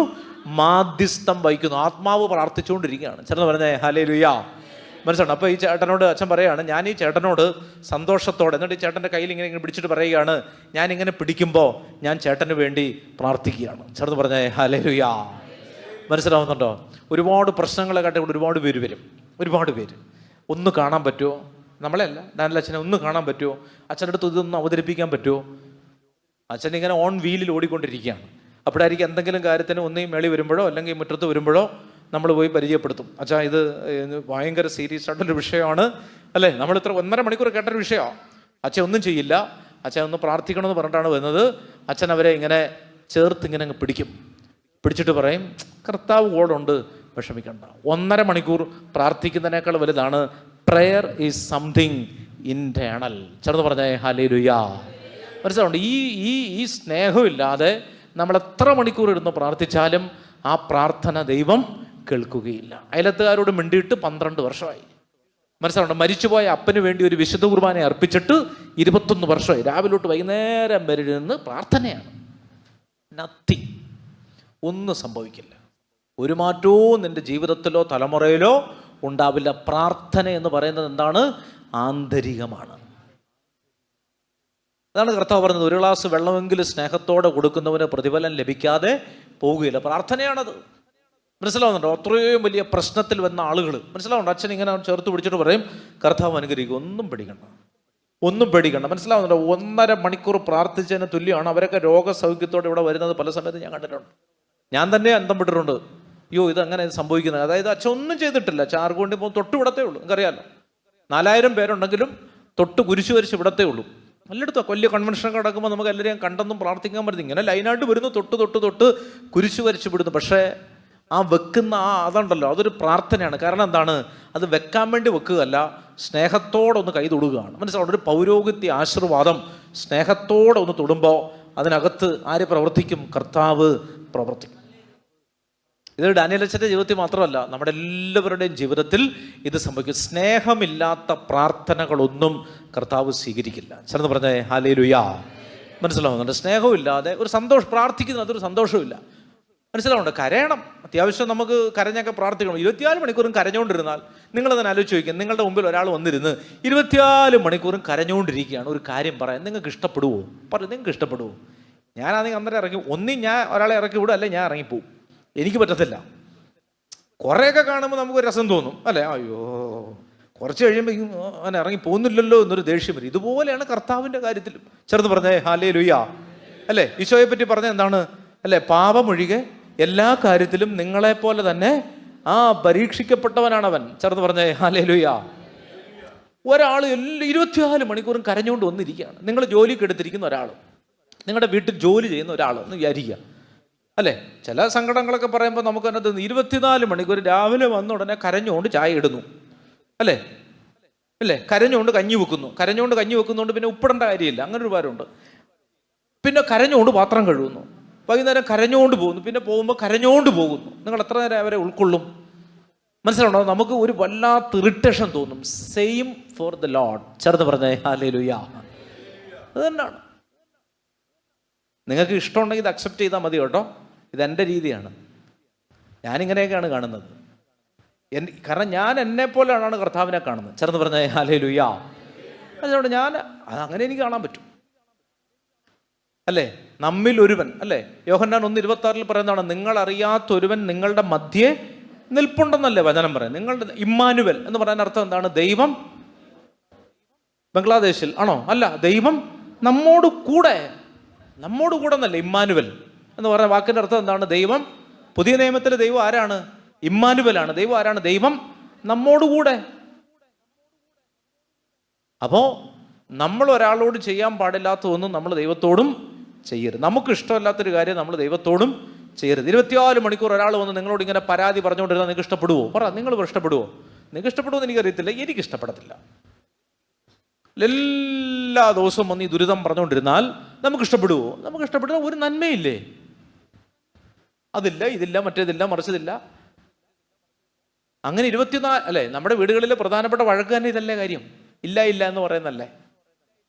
അപ്പൊ അത് തന്നെയാണ് കർത്താവിന്. കുറെ കഴിയുമ്പോൾ എന്താണ്? മലാക്കിയിൽ പറയുന്നുണ്ട്, നിങ്ങൾ നിങ്ങളുടെ ബലിപീഠത്തെ, അതുകൂടെ ഒന്ന് വായിച്ചോ, മലാക്കി പ്രവചനം. ഞാനീ പറയുന്നതെല്ലാം വചനത്തിലുണ്ട്. മലാക്കി പ്രവചനം എടുത്തേ, മത്തായിയുടെ തൊട്ട് പിറകിൽ കിടപ്പുണ്ട് മലാക്കി. 2-ാമത്തെ അധ്യായം, മലാക്കി 2:13 മുതലുള്ള വചനം വായിച്ചേ. മലാക്കി 2:13 ഓർക്ക വായിച്ചോ. ഓർക്ക വായിച്ചേ. നിങ്ങൾ ഇതും ചെയ്യുന്നു, അവിടുന്ന് നിങ്ങളുടെ കാഴ്ചകളെ പരിഗണിക്കുകയോ അതിൽ പ്രസാദിക്കുകയോ ചെയ്യാത്തതിനാൽ നിങ്ങൾ തേങ്ങിക്കരഞ്ഞ് കർത്താവിൻ്റെ ബലിപീഠം കണ്ണുനീരുകൊണ്ട് മൂടുന്നു. അങ്ങനെ കണ്ണുനീരുകൊണ്ട് മൂടുമ്പോൾ അത് കർത്താവ് സ്വീകരിക്കുന്നുണ്ടോ? വായിച്ചേ 14-ാമത്തെ വചനം. എന്തുകൊണ്ട് അവിടുന്ന് ഇത് സ്വീകരിക്കുന്നില്ല എന്ന് നിങ്ങൾ ചോദിക്കുന്നു എന്ന് പറഞ്ഞാൽ അതിൻ്റെ അർത്ഥം എന്താണ്? ബലിപീഠത്തെ ഇങ്ങനെ കണ്ണുനീര് കൊണ്ട് മൂടിയിട്ടും എന്ത് ചെയ്യുന്നില്ല? കർത്താവ് അത് കേൾക്കുന്നില്ല. കാരണം എന്താ? നീ നിന്റെ ഭാര്യയായിട്ടുള്ള സ്നേഹത്തിൽ പിന്നോട്ട് പോയി. മനസ്സിലാവുന്നുണ്ടോ? നീ നിന്റെ ഭാര്യയെ സ്നേഹിക്കുന്നില്ല, എന്നിട്ട് നീ ഒന്നിവിടെ കിടന്ന് കരയുകയാണ്. നീ നിന്റെ അപ്പനെ സ്നേഹിക്കുന്നില്ല, നീ നിന്റെ കുഞ്ഞുങ്ങളെ സ്നേഹിക്കുന്നില്ല. നിനക്ക് കർത്താവ് തന്നിരിക്കുന്ന ചെറുതായിരിക്കും ഒരു ജോലി, ആ ജോലിയെ നീ സ്നേഹിക്കുന്നില്ല. നീ ഇപ്പോഴും പരാതി പറഞ്ഞുകൊണ്ടിരിക്കുകയാണ്. എന്നിട്ട് ബലിപീഠത്തിൽ വന്ന് കരഞ്ഞാൽ, കണ്ണുനീര് കൊണ്ട് ബലിപീഠം മൂടിയാൽ ആ ബലിപീഠത്തെ ആര് സ്വീകരിക്കുന്നില്ല? അല്ലെങ്കിൽ ആ കണ്ണുനീരിനെ, ആ പ്രാർത്ഥനയെ ആര് കേൾക്കുന്നില്ല? കർത്താവ് കേൾക്കുന്നില്ല. ചേർന്ന് പറഞ്ഞേ ഹല്ലേലൂയ. പറഞ്ഞേ ഹല്ലേലൂയ. ഒന്ന് എഴുന്നേറ്റേ. പ്രിയമുള്ളവരെ, നമ്മുടെ കണ്ണും ഹൃദയം ഒന്ന് തുറക്കാനായിട്ട് നമ്മൾ പ്രാർത്ഥിക്കുകയാണ്. ശക്തമായൊരു അഭിഷേകം, ഒരു ആത്മീയ ബന്ധം നമുക്ക് ദൈവത്തോടുണ്ടാക്കണം. നിങ്ങളെല്ലാവരും ആഗ്രഹിക്കണം അല്ലേ? മനസ്സ് മരവിച്ച രീതിയിൽ നിൽക്കരുത്, മനസ്സ് തുറക്കപ്പെടണം. ദുഃഖം ഇങ്ങനെ വീട്ടിൽ അല്ലെങ്കിൽ മുഖത്ത്, ഹൃദയത്തിൽ, ജീവിതത്തിൽ എപ്പോഴും ദുഃഖം, അത് പാടില്ല. അത് ദൈവം ആഗ്രഹിക്കുന്നില്ല. അതാണ് പ്രഭാഷകൻ 30 നമ്മൾ കണ്ടതും. കണ്ണുകളടച്ച് കരങ്ങൾ ഉയർത്തി ശക്തിയോടെ ഒരു 10 പേര് കേൾക്കുന്ന സ്വരത്തിൽ ഒന്ന് സ്തുതിക്കട്ടെ, സന്തോഷത്തോടെ സ്തുതിക്കട്ടെ. ഹല്ലേലൂയ, ഹല്ലേലൂയ, ഹല്ലേലൂയ, ഹല്ലേലൂയ, ഹല്ലേലൂയ, ഹല്ലേലൂയ, ഹല്ലേലൂയ, ഹല്ലേലൂയ, ഹല്ലേലൂയ, ഹല്ലേലൂയ, ഹല്ലേലൂയ. യേശുവേ ആരാധന, ആരാധന, ആരാധന, ആരാധന, ആരാധന, ആരാധന. ഹല്ലേലൂയ. ഇരിക്കാം.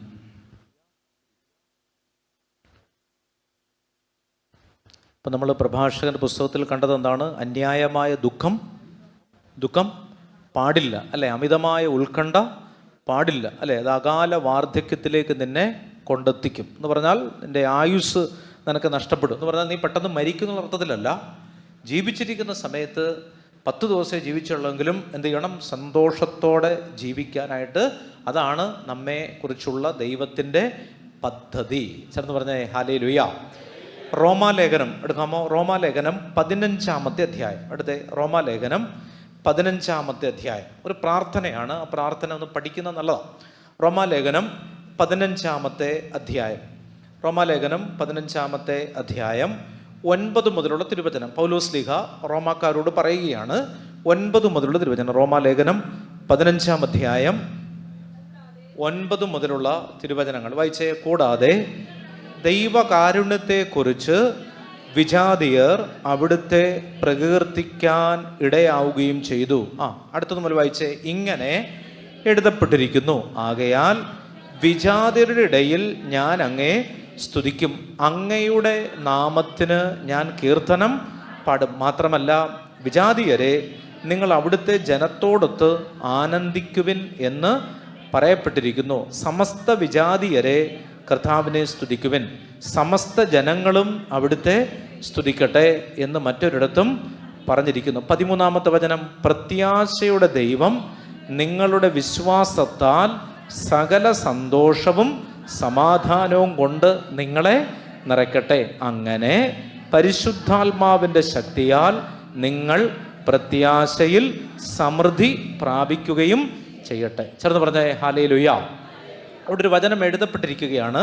എന്താ വചനം? 9-ാമത്തെ വചനം. ഇങ്ങനെ എഴുതപ്പെട്ടിരിക്കുന്നു, ആകയാൽ വിജാതിരുടെ ഇടയിൽ ഞാൻ അങ്ങയെ സ്തുതിക്കും, അങ്ങയുടെ നാമത്തിന് ഞാൻ എന്ത് ചെയ്യും? കീർത്തനം പാടും. 10-ാമത്തെ വചനം ഒരിക്കൽ കൂടി വായിച്ചേ. 10-ാമത്തെ വചനം വായിച്ചേ. മാത്രമല്ല വിജാതിയരെ നിങ്ങൾ അവിടുത്തെ ജനത്തോടൊത്ത് ആനന്ദിക്കുക. അല്ലെ, മതി അല്ലെ, ആ വചനം മാത്രം ഒന്ന് ശ്രദ്ധിക്കുക. വിജാതിയരോട് പറയുകയാണ്, നിങ്ങൾ ആരോടൊത്താണ് ആനന്ദിക്കേണ്ടത്? ദൈവജനത്തോടൊത്ത്. ആരാണ് ദൈവജനം? മാമോദീസ സ്വീകരിച്ച നമ്മളെല്ലാവരും ആരാണ്? ദൈവത്തിൻ്റെ ജനമാണ്, ദൈവത്തിൻ്റെ മക്കളാണ്. അപ്പോൾ വചനം പറയുകയാണ് മറ്റുള്ളവരോട്, ദൈവത്തെ ഇതുവരെ സ്വീകരിക്കാത്ത ആളുകളോട് വചനം പറയുകയാണ്, നിങ്ങൾ ആരെ കണ്ടു വേണം സന്തോഷിക്കാൻ?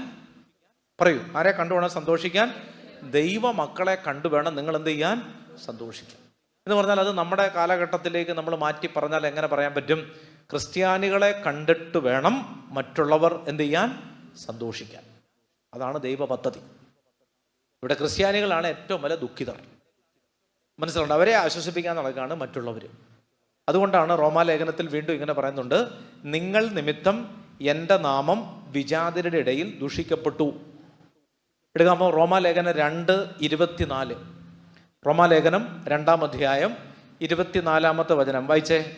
നിങ്ങൾ നിമിത്തം, ഉറക്കെ വായിക്കൂ, നിങ്ങൾ നിമിത്തം ദൈവത്തിൻ്റെ നാമം വിജാതിരുടെ ഇടയിൽ ദുഷിക്കപ്പെടുന്നു എന്ന്.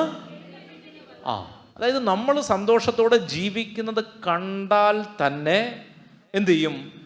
ദൈവത്തെ അറിയാത്ത ഒരാൾ നമ്മുടെ അടുത്തേക്ക് വരും. ചേർന്ന് പറഞ്ഞേ ഹല്ലേലൂയ. വായിച്ച കാര്യം മനസ്സിലാവുന്നുണ്ടോ?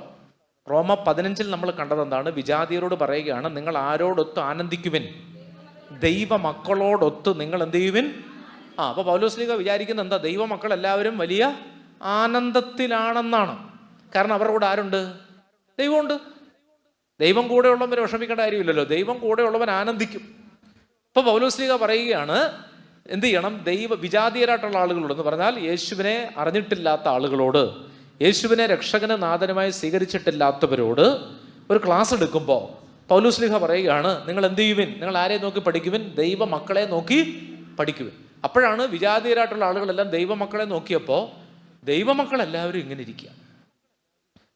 അപ്പൊ അതിനെപ്പറ്റി പൗലോസ്ലീഹ വീണ്ടും പറയുകയാണ്, നിങ്ങൾ നിമിത്തം എന്ത് ചെയ്തു? ദൈവത്തിന്റെ നാമം വിജാതരുടെ ഇടയിൽ ദുഷിക്കപ്പെട്ടു. കാരണം ദൈവത്തെ അറിഞ്ഞിട്ടും ഇവൻ എന്ത് ചെയ്തിരിക്കുകയാണ്? ഇവന്റെ വിഷമം മാറിയിട്ടില്ല. പിന്നെ ദൈവത്തെ അറിയേണ്ട ആവശ്യമുണ്ടോ? മനസ്സിലാവുന്നുണ്ടോ? പൗലോസ്ലീഹയുടെ പോയിന്റ് അതാണ്. അതായത് നിങ്ങൾ ദൈവത്തെ അറിഞ്ഞിട്ടും നിങ്ങൾക്ക് ഇതിനകത്ത് യാതൊരു സന്തോഷവുമില്ല. അപ്പൊ പിന്നെ ദൈവത്തെ സ്വീകരിച്ചവനും ദൈവത്തെ സ്വീകരിക്കാത്തവനും തമ്മിൽ എന്ത് വ്യത്യാസം? പള്ളിയിൽ പോവാത്തവന് ഇതുപോലെ ഇതിനേക്കാൾ വലിയ സന്തോഷത്തെ അടക്കുന്നു. പള്ളിയിൽ പോയവൻ പള്ളിയിലെ പിരിവോർത്ത് ദുഃഖിച്ചിരിക്കുന്നു.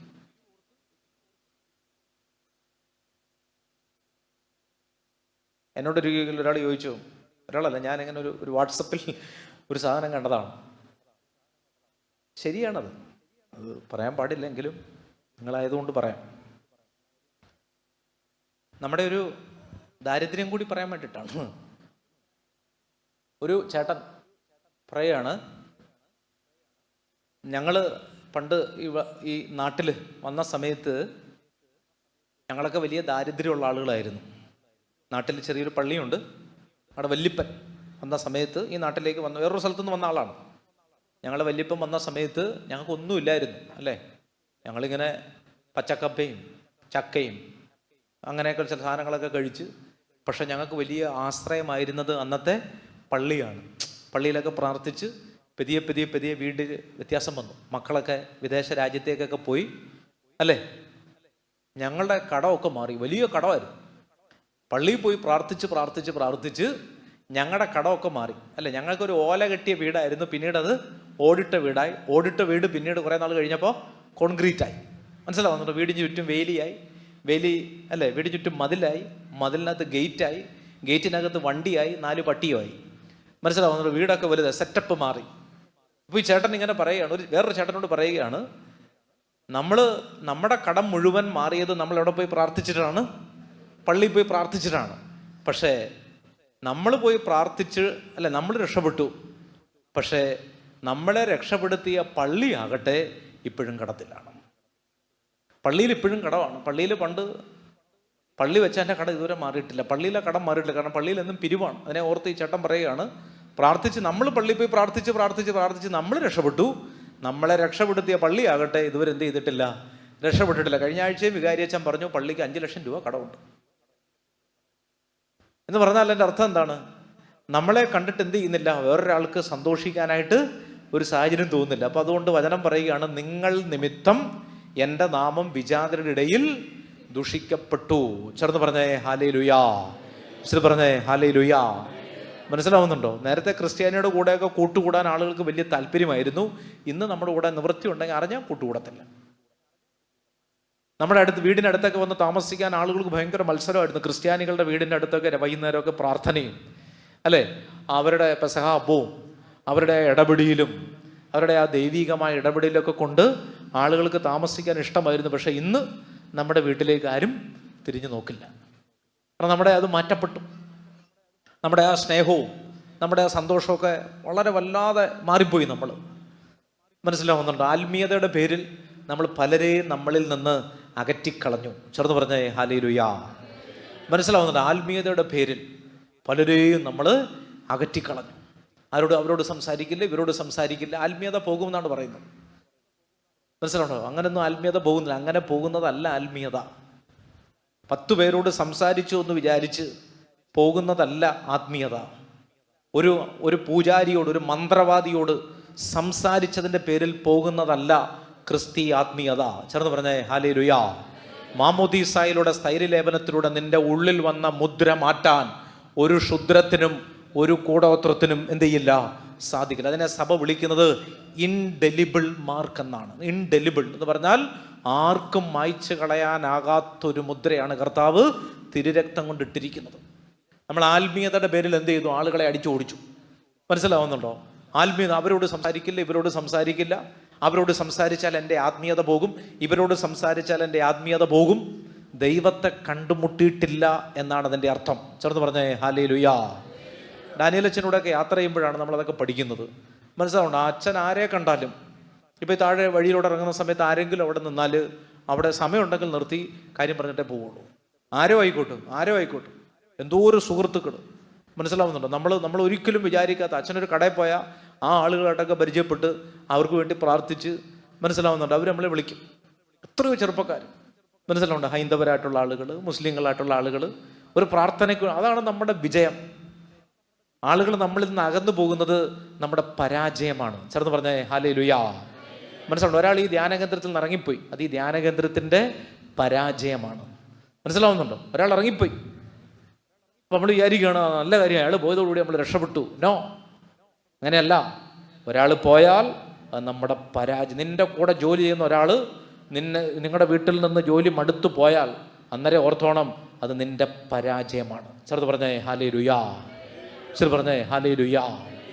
അവിടെ പരാജയമാണ്. ഭൗതികമായ കാര്യങ്ങൾ ഒരുപാട് ഉണ്ടാകാം, കാര്യമൊക്കെ ശരിയാ.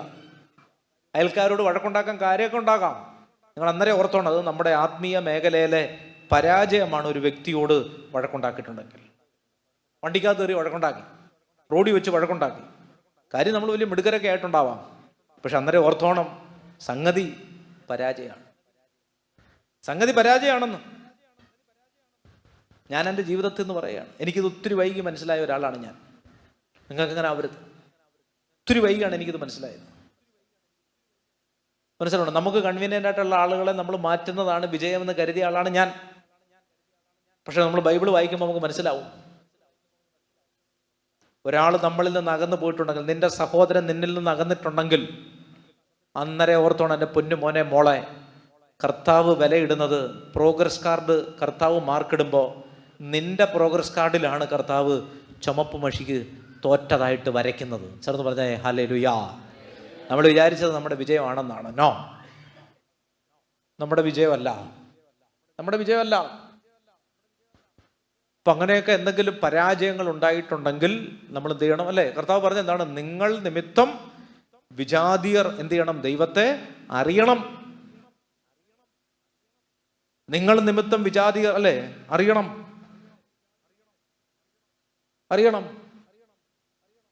ഒരു സംഭവം നടന്നപ്പോൾ കോളേജിൽ ഒരു സാറ്, അദ്ദേഹം ഒരു ഹൈന്ദവനാണ്. അദ്ദേഹം വന്ന് എന്നോട് ചോദിക്കുകയാണ്, അച്ഛാ ക്രിസ്ത്യാനികൾ ഇങ്ങനെ ചെയ്യുമോ?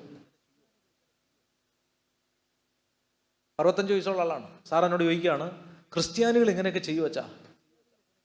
എനിക്ക് ഭയങ്കര ക്ഷീണമായിപ്പോയി. ക്രിസ്ത്യാനികളെ ഇങ്ങനെ ചെയ്യുമെന്ന് പറയാൻ പറ്റുമോ?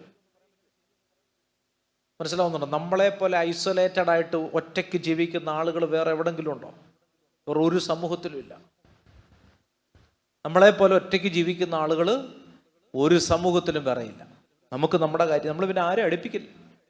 നമ്മൾ, നമ്മുടെ ആളുകൾ, നമ്മുടെ കുടുംബം, അതിനപ്പുറത്തേക്ക് ആരെയും നമ്മൾ അടുപ്പിക്കില്ല. മനസ്സിലാവുന്നുണ്ടോ? ഞാൻ എൻ്റെ കാര്യം നോക്കി ജീവിക്കുന്നു എന്നൊക്കെ മിടുക്കാട്ടാ പറയുന്നത്. ഒരു മിടുക്കുമല്ല, നിന്റെ പരാജയമാണ്. നിന്റെ കൂടപ്പിറപ്പുകൾ നിന്നിൽ നിന്ന് അകന്നു പോയിട്ടുണ്ടെങ്കിൽ കാര്യം അവരുടെ കുറ്റമൊക്കെ ആയിരിക്കും, പക്ഷെ നിന്റെ പരാജയമാണത്. അതുകൊണ്ട് മരിക്കുന്നതിന് മുമ്പ്, എന്ന് മരിക്കുമെന്ന് അറിയത്തില്ല, ചിലപ്പോൾ ഇന്ന് രാത്രി മരിക്കുമായിരിക്കും. മരിക്കുന്നതിന് മുമ്പ് ധ്യാനം കഴിഞ്ഞ് ഇറങ്ങിയ ഉടനെ ഫോൺ വിളിച്ച് രമ്യതപ്പെട്ടോണം. ചെറുത് പറഞ്ഞേ ഹല്ലേലൂയ.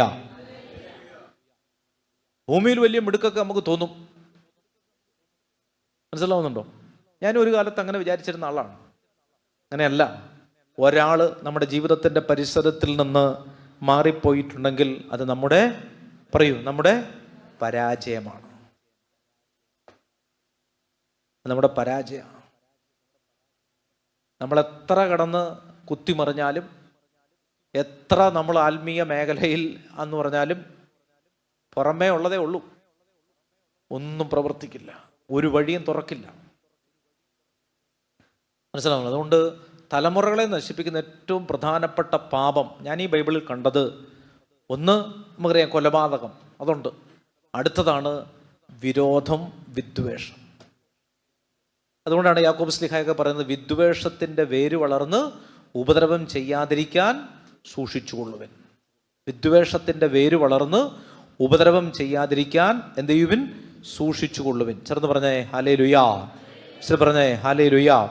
വിദ്വേഷത്തിൻ്റെ വേര് വളർന്ന് ഉപദ്രവം ചെയ്യാതിരിക്കാനായിട്ട് നമ്മൾ എന്ത് ചെയ്യണം? ശ്രദ്ധിക്കണം. അത് നമ്മളെ വല്ലാതെ എന്ത് ചെയ്യും? പിറകിലേക്ക് കൊണ്ടുപോകും.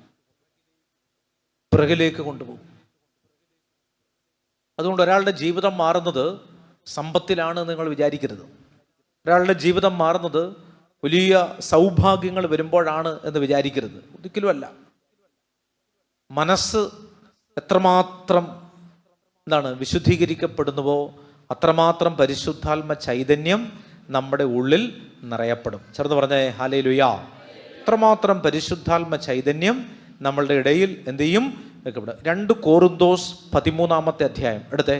2 കോറിന്തോസ് അവസാനത്തെ അധ്യായമാണ്. 2 കോറിന്തോസ് ചാപ്റ്റർ 13:11 11-ാമത്തെ വചനം. 2 കോറിന്തോസ് 13:11 വായിച്ചേ. സ്ക്രീനിൽ നോക്കി വായിച്ചോ. അവസാനമായി സഹോദരരെ നിങ്ങൾ എന്ത് ചെയ്യുവിൻ? സന്തോഷിക്കുവിൻ. പൗലോസ്ലീഹ പറയുകയാണ് അല്ലേ. ഇനി ഇത് ശ്രദ്ധിക്കണം അല്ലേ. ഈ വചനം വായിക്കുമ്പോൾ പൗലോസ്ലീഹ ഈ കോറിന്തോസിലെ ലേഖനം എഴുതുന്ന സമയത്ത് പൗലോസ്ലീഹായെ കോറിന്തോസ് സഭയിലുള്ള ഒരാൾ നല്ലതുപോലെ തല്ലിയിട്ടുണ്ട് ഈ സമയത്ത്. ചേർന്ന് പറഞ്ഞേ ഹല്ലേലൂയ. 4 ലെറ്ററുകൾ എഴുതിയിട്ടുണ്ടാണെന്ന് പറയുന്നത്. 2 നമുക്ക് കിട്ടിയിട്ടുള്ളൂ. 1 കോറിന്തോസും 2 കോറിന്തോസും നമുക്ക് കിട്ടിയിട്ടുള്ളൂ. 3 കോറിന്തോസും 4 കോറിന്തോസും ഉണ്ടെന്നാണ് പറയുന്നത്. എന്തോ ആയിക്കോട്ടെ. ശരിക്കും പറയുന്നത് പൗലോസ്ലീഹായെ ആ സഭയിലുള്ള ഒരാൾ എന്ത് ചെയ്തു? ഫിസിക്കലി അറ്റാക്ക് ചെയ്തു. ഒരു കൊച്ചു മനുഷ്യനായിരുന്നു പൗലോസ്ലീഹ. അദ്ദേഹത്തെ എന്ത് ചെയ്തു? ഫിസിക്കലി ആ സഭയിലുള്ള ഒരാൾ അറ്റാക്ക് ചെയ്തു. മനസ്സിലാവുന്നുണ്ടോ? അതാണ് നിങ്ങൾ ഒരു സൂചന ലഭിക്കുന്നത്. 2 കോറിന്തോസ് 2-ാം അധ്യായം എടുത്തേ. 2 കോറിന്തോസ് 2-ാം അധ്യായം വായിച്ചേ. 1 മുതലുള്ള തിരുവചനം വായിക്കാമോ? ദുഃഖം ഉളവാക്കുന്ന മറ്റൊരു സന്ദർശനം വേണ്ട എന്ന് ഞാൻ കോറിന്തോസിലുള്ള ആളുകളോട് പറയുകയാണ്. ഇനി ഒരിക്കൽ കൂടി നിങ്ങളുടെ അടുത്തേക്ക് വരണ്ട എന്ന് ഞാൻ എന്ത് ചെയ്തു? തീരുമാനിച്ചു. ഉണ്ട്. അത് ഈ പശ്ചാത്തലത്തിലാണ്. ഒരു അടി കൊണ്ടിട്ടുണ്ട്. ആ സഭയിലുള്ള ഒരാൾ അദ്ദേഹത്തെ അടിച്ചു, ഫിസിക്കലി അറ്റാക്ക് ചെയ്തു. വായിച്ചേ. ദുഃഖം ഉളവാക്കുന്ന മറ്റൊരു സന്ദർശനം വേണ്ട എന്ന് ഞാൻ തീർച്ചയാക്കി. ഞാൻ നിങ്ങളെ ദുഃഖിപ്പിക്കുന്നുവെങ്കിൽ ഞാൻ ദുഃഖിപ്പിച്ചവരല്ലാതെ മറ്റാരാണ് എന്നെ അപ്പോൾ അടിച്ചവനോട് പറയാണ്, പൊന്നുമോനെ നീ വിഷമിക്കണ്ട, നീ എന്നെ ദുഃഖിപ്പിച്ചിട്ടുണ്ടെങ്കിൽ നീ അല്ലാതെ വേറെ ആരാടാ എന്നെ സന്തോഷിപ്പിക്കാൻ. എൻ്റെ ലെവൽ മാറിയത് കണ്ടോ അജയ്? ഇനി വായിച്ചേ. ഞാൻ വരുമ്പോൾ എനിക്ക് സന്തോഷം നൽകേണ്ടവർ എന്നെ ദുഃഖിപ്പിക്കാതിരിക്കാൻ വേണ്ടി മാത്രമാണ് ഞാൻ എഴുതിയത്. എന്നിട്ട് സന്തോഷം എന്നാണ് അദ്ദേഹം പറഞ്ഞുകൊണ്ടിരിക്കുന്നത്. വായിച്ചേ. എൻ്റെ സന്തോഷം നിങ്ങൾ ഓരോരുത്തരുടെയും സന്തോഷമായിരിക്കുമെന്ന് നിങ്ങളെപ്പറ്റി എനിക്ക് ഉറപ്പുണ്ടായിരുന്നു. വായിച്ചേ. വലിയ ദുഃഖത്തോടും ഹൃദയവ്യഥയോടും വളരെ കണ്ണുനീരോടും കൂടി ഞാൻ നിങ്ങൾക്ക് എഴുതിയത് നിങ്ങളെ ദുഃഖിപ്പിക്കാൻ വേണ്ടിയല്ല, വായിച്ചേ, മറിച്ച് നിങ്ങളോടുള്ള എൻ്റെ സമൃദ്ധമായ സ്നേഹം അറിയിക്കാൻ വേണ്ടിയിട്ടാണ്. അടുത്ത ഹെഡിങ് കണ്ടോ? അടുത്തതാണ് വളരെ റാഡിക്കലായിട്ടുള്ള ഒരു പാരഗ്രാഫാണ്. വായിച്ചേ. അപരാധിക്ക് മാപ്പ്. ആരാണ് ഈ അപരാധി? ആരാ ഈ അപരാധി? പൗലോസ്ലീഹായെ അറ്റാക്ക് ചെയ്ത ഒരാളുണ്ടെന്ന് പറഞ്ഞില്ലേ? അയാൾ ഇപ്പോഴാ സഭയിലുണ്ട്. മനസ്സിലാവുന്നുണ്ടോ? അവന് വേണ്ടി എഴുതിയിരിക്കുകയാണ് ഒരു പാരഗ്രാഫ്. വായിച്ചേ. ദുഃഖം ഉളവാക്കിയവൻ എന്നെ അല്ല ദുഃഖിപ്പിച്ചത്, ഒരു പരിധിവരെ ഞാൻ മയപ്പെടുത്തി പറയുകയാണ്, നിങ്ങളെ എല്ലാവരെയുമാണ്. അപ്പം എല്ലാവർക്കും വിഷമമുണ്ടായി ഈ പൗലോസ്ലീഹായെ അടിച്ചതുകൊണ്ട്. മനസ്സിലാവുണ്ട്? അതുകൊണ്ട് പറയുകയാണ്, ഇനിയിപ്പം നിങ്ങൾ ഇനി വേറെ ശിക്ഷ അവന് കൊടുക്കണ്ട. അവൻ ഓൾറെഡി നിങ്ങളുടെ എല്ലാവരുടെയും വിഷമം കണ്ടിട്ട് അവനും ഇപ്പം എന്തായിട്ടുണ്ട്?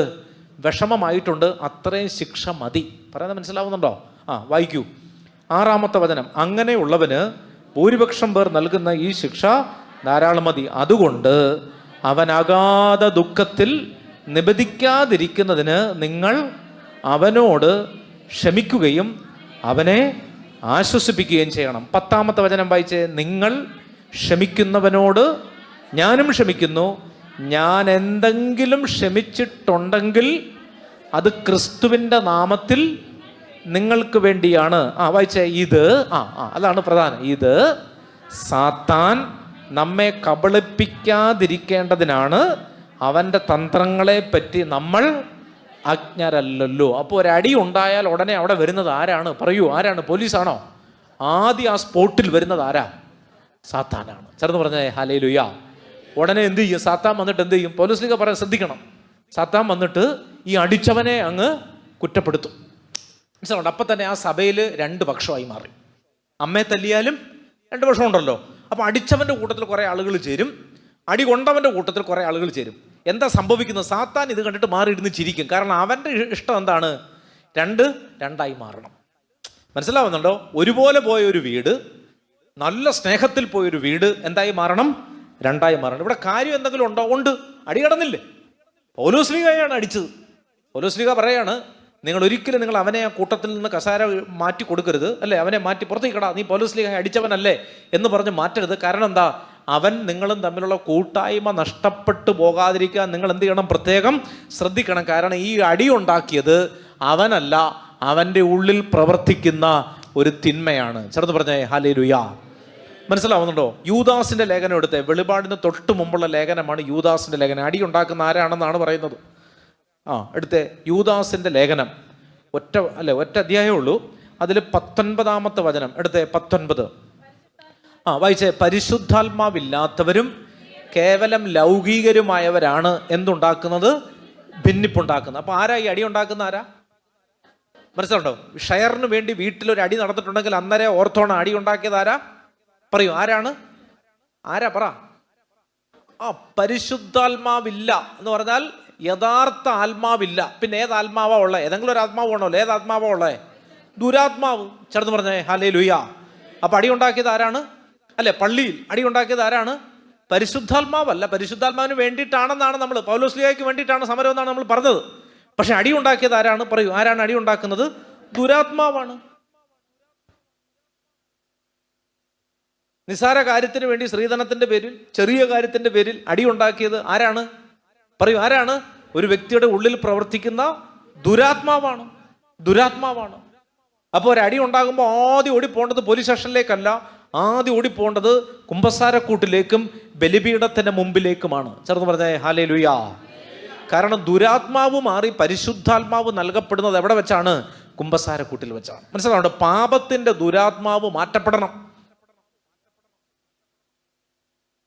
അപ്പൊ അതുകൊണ്ട് ഈ ഭിന്നത, കലഹം, ഇതെല്ലാം ഉണ്ടാക്കുന്ന അന്നേരം ഓർത്തോണം, നമ്മൾ ഒരു കലഹത്തിന് കാരണമായിട്ടുണ്ടെങ്കിൽ, നമ്മൾ കാരണം ഒരു അടി ഉണ്ടായിട്ടുണ്ടെങ്കിൽ അന്നേരം ഓർത്തോണം നമ്മുടെ ഉള്ളിൽ ഇപ്പോൾ പ്രവർത്തിക്കുന്നത് ഏതാത്മാവാണ്? ദുരാത്മാവാണ്. അതിനകത്ത് വേറെ സംശയമൊന്നുമില്ല. കാരണം ജപമാലയൊക്കെ കയ്യിലുണ്ടാവും, എല്ലാ ദിവസവും പള്ളി കുർബാനയ്ക്കും പോകുന്നുണ്ടാവും. പ്രവർത്തിക്കുന്നത് ആരാണ്? ദുരാത്മാവാണ്. കാരണം ദുരാത്മാവിന് വിശുദ്ധ ഇടങ്ങളിൽ പോലും പ്രവർത്തിക്കാൻ സാധിക്കുമെന്ന് എഫേസ്യസ് ലേഖനം 6 നമ്മൾ വായിക്കുന്നുണ്ട്. ചെറുത് പറഞ്ഞേ ഹല്ലേലൂയ. മനസ്സിലാവുന്നുണ്ട്? അതുകൊണ്ട് പുറമേ ചെയ്യുന്ന ഒരു കാര്യം വെച്ചുകൊണ്ട് അത് പരിശുദ്ധാത്മാവാണ് എന്ന് നമുക്ക് പറയാനായിട്ട് പറ്റത്തില്ല.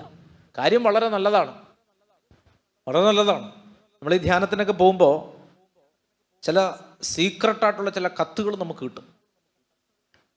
1-2 തവണ കിട്ടിയിട്ടുണ്ട്. ഒരുപാട് തവണയല്ല, 1-2 തവണ കിട്ടിയൊരു കാര്യം ഇതാണ്: അച്ഛാ വളരെ ശ്രദ്ധിക്കണം, അച്ഛൻ്റെ കൂടെ ഇവിടെയൊക്കെ സഹായിക്കാൻ നിൽക്കുന്ന ഇന്ന ആളുണ്ടല്ലോ, അദ്ദേഹത്തിൻ്റെ ജീവിതം ഇതാണ്. കാണുമ്പോൾ ഭയങ്കര പള്ളിയിലെ കാര്യങ്ങൾ ചെയ്യുന്നു, അൾത്താരിലെ കാര്യങ്ങൾ ചെയ്യുന്നു, മനസ്സിലാവുണ്ട്. ഓടി നടക്കുന്നു, മൈക്ക് എടുക്കുന്നു, വെള്ളം വെക്കുന്നു, ഫാൻ തിരിച്ചു വെക്കുന്നു, എല്ലാ കാര്യങ്ങളൊക്കെ ചെയ്യുന്നു. കൗൺസിലിങ്ങിന് ആളുകളെ വിടുന്നു, കുമ്പസാരിക്കാനായിട്ട് ആളുകളെ ലൈനായിട്ട് വിടുന്നു. കണ്ടാൽ നമുക്ക് തോന്നും ദൈവത്തിൻ്റെ മാലാക മനുഷ്യൻ്റെ വേഷം കെട്ടി വെള്ളം ഉടുപ്പ് ഇട്ട് താഴേക്ക് വന്നതാണോ എന്ന് നമുക്ക് സംശയിക്കും. ആ കത്തിൽ എഴുതിയിരിക്കുന്ന കാര്യം കണ്ട് നമ്മളിങ്ങനെ നോക്കുമ്പോൾ നമുക്ക് അന്തം പെടും.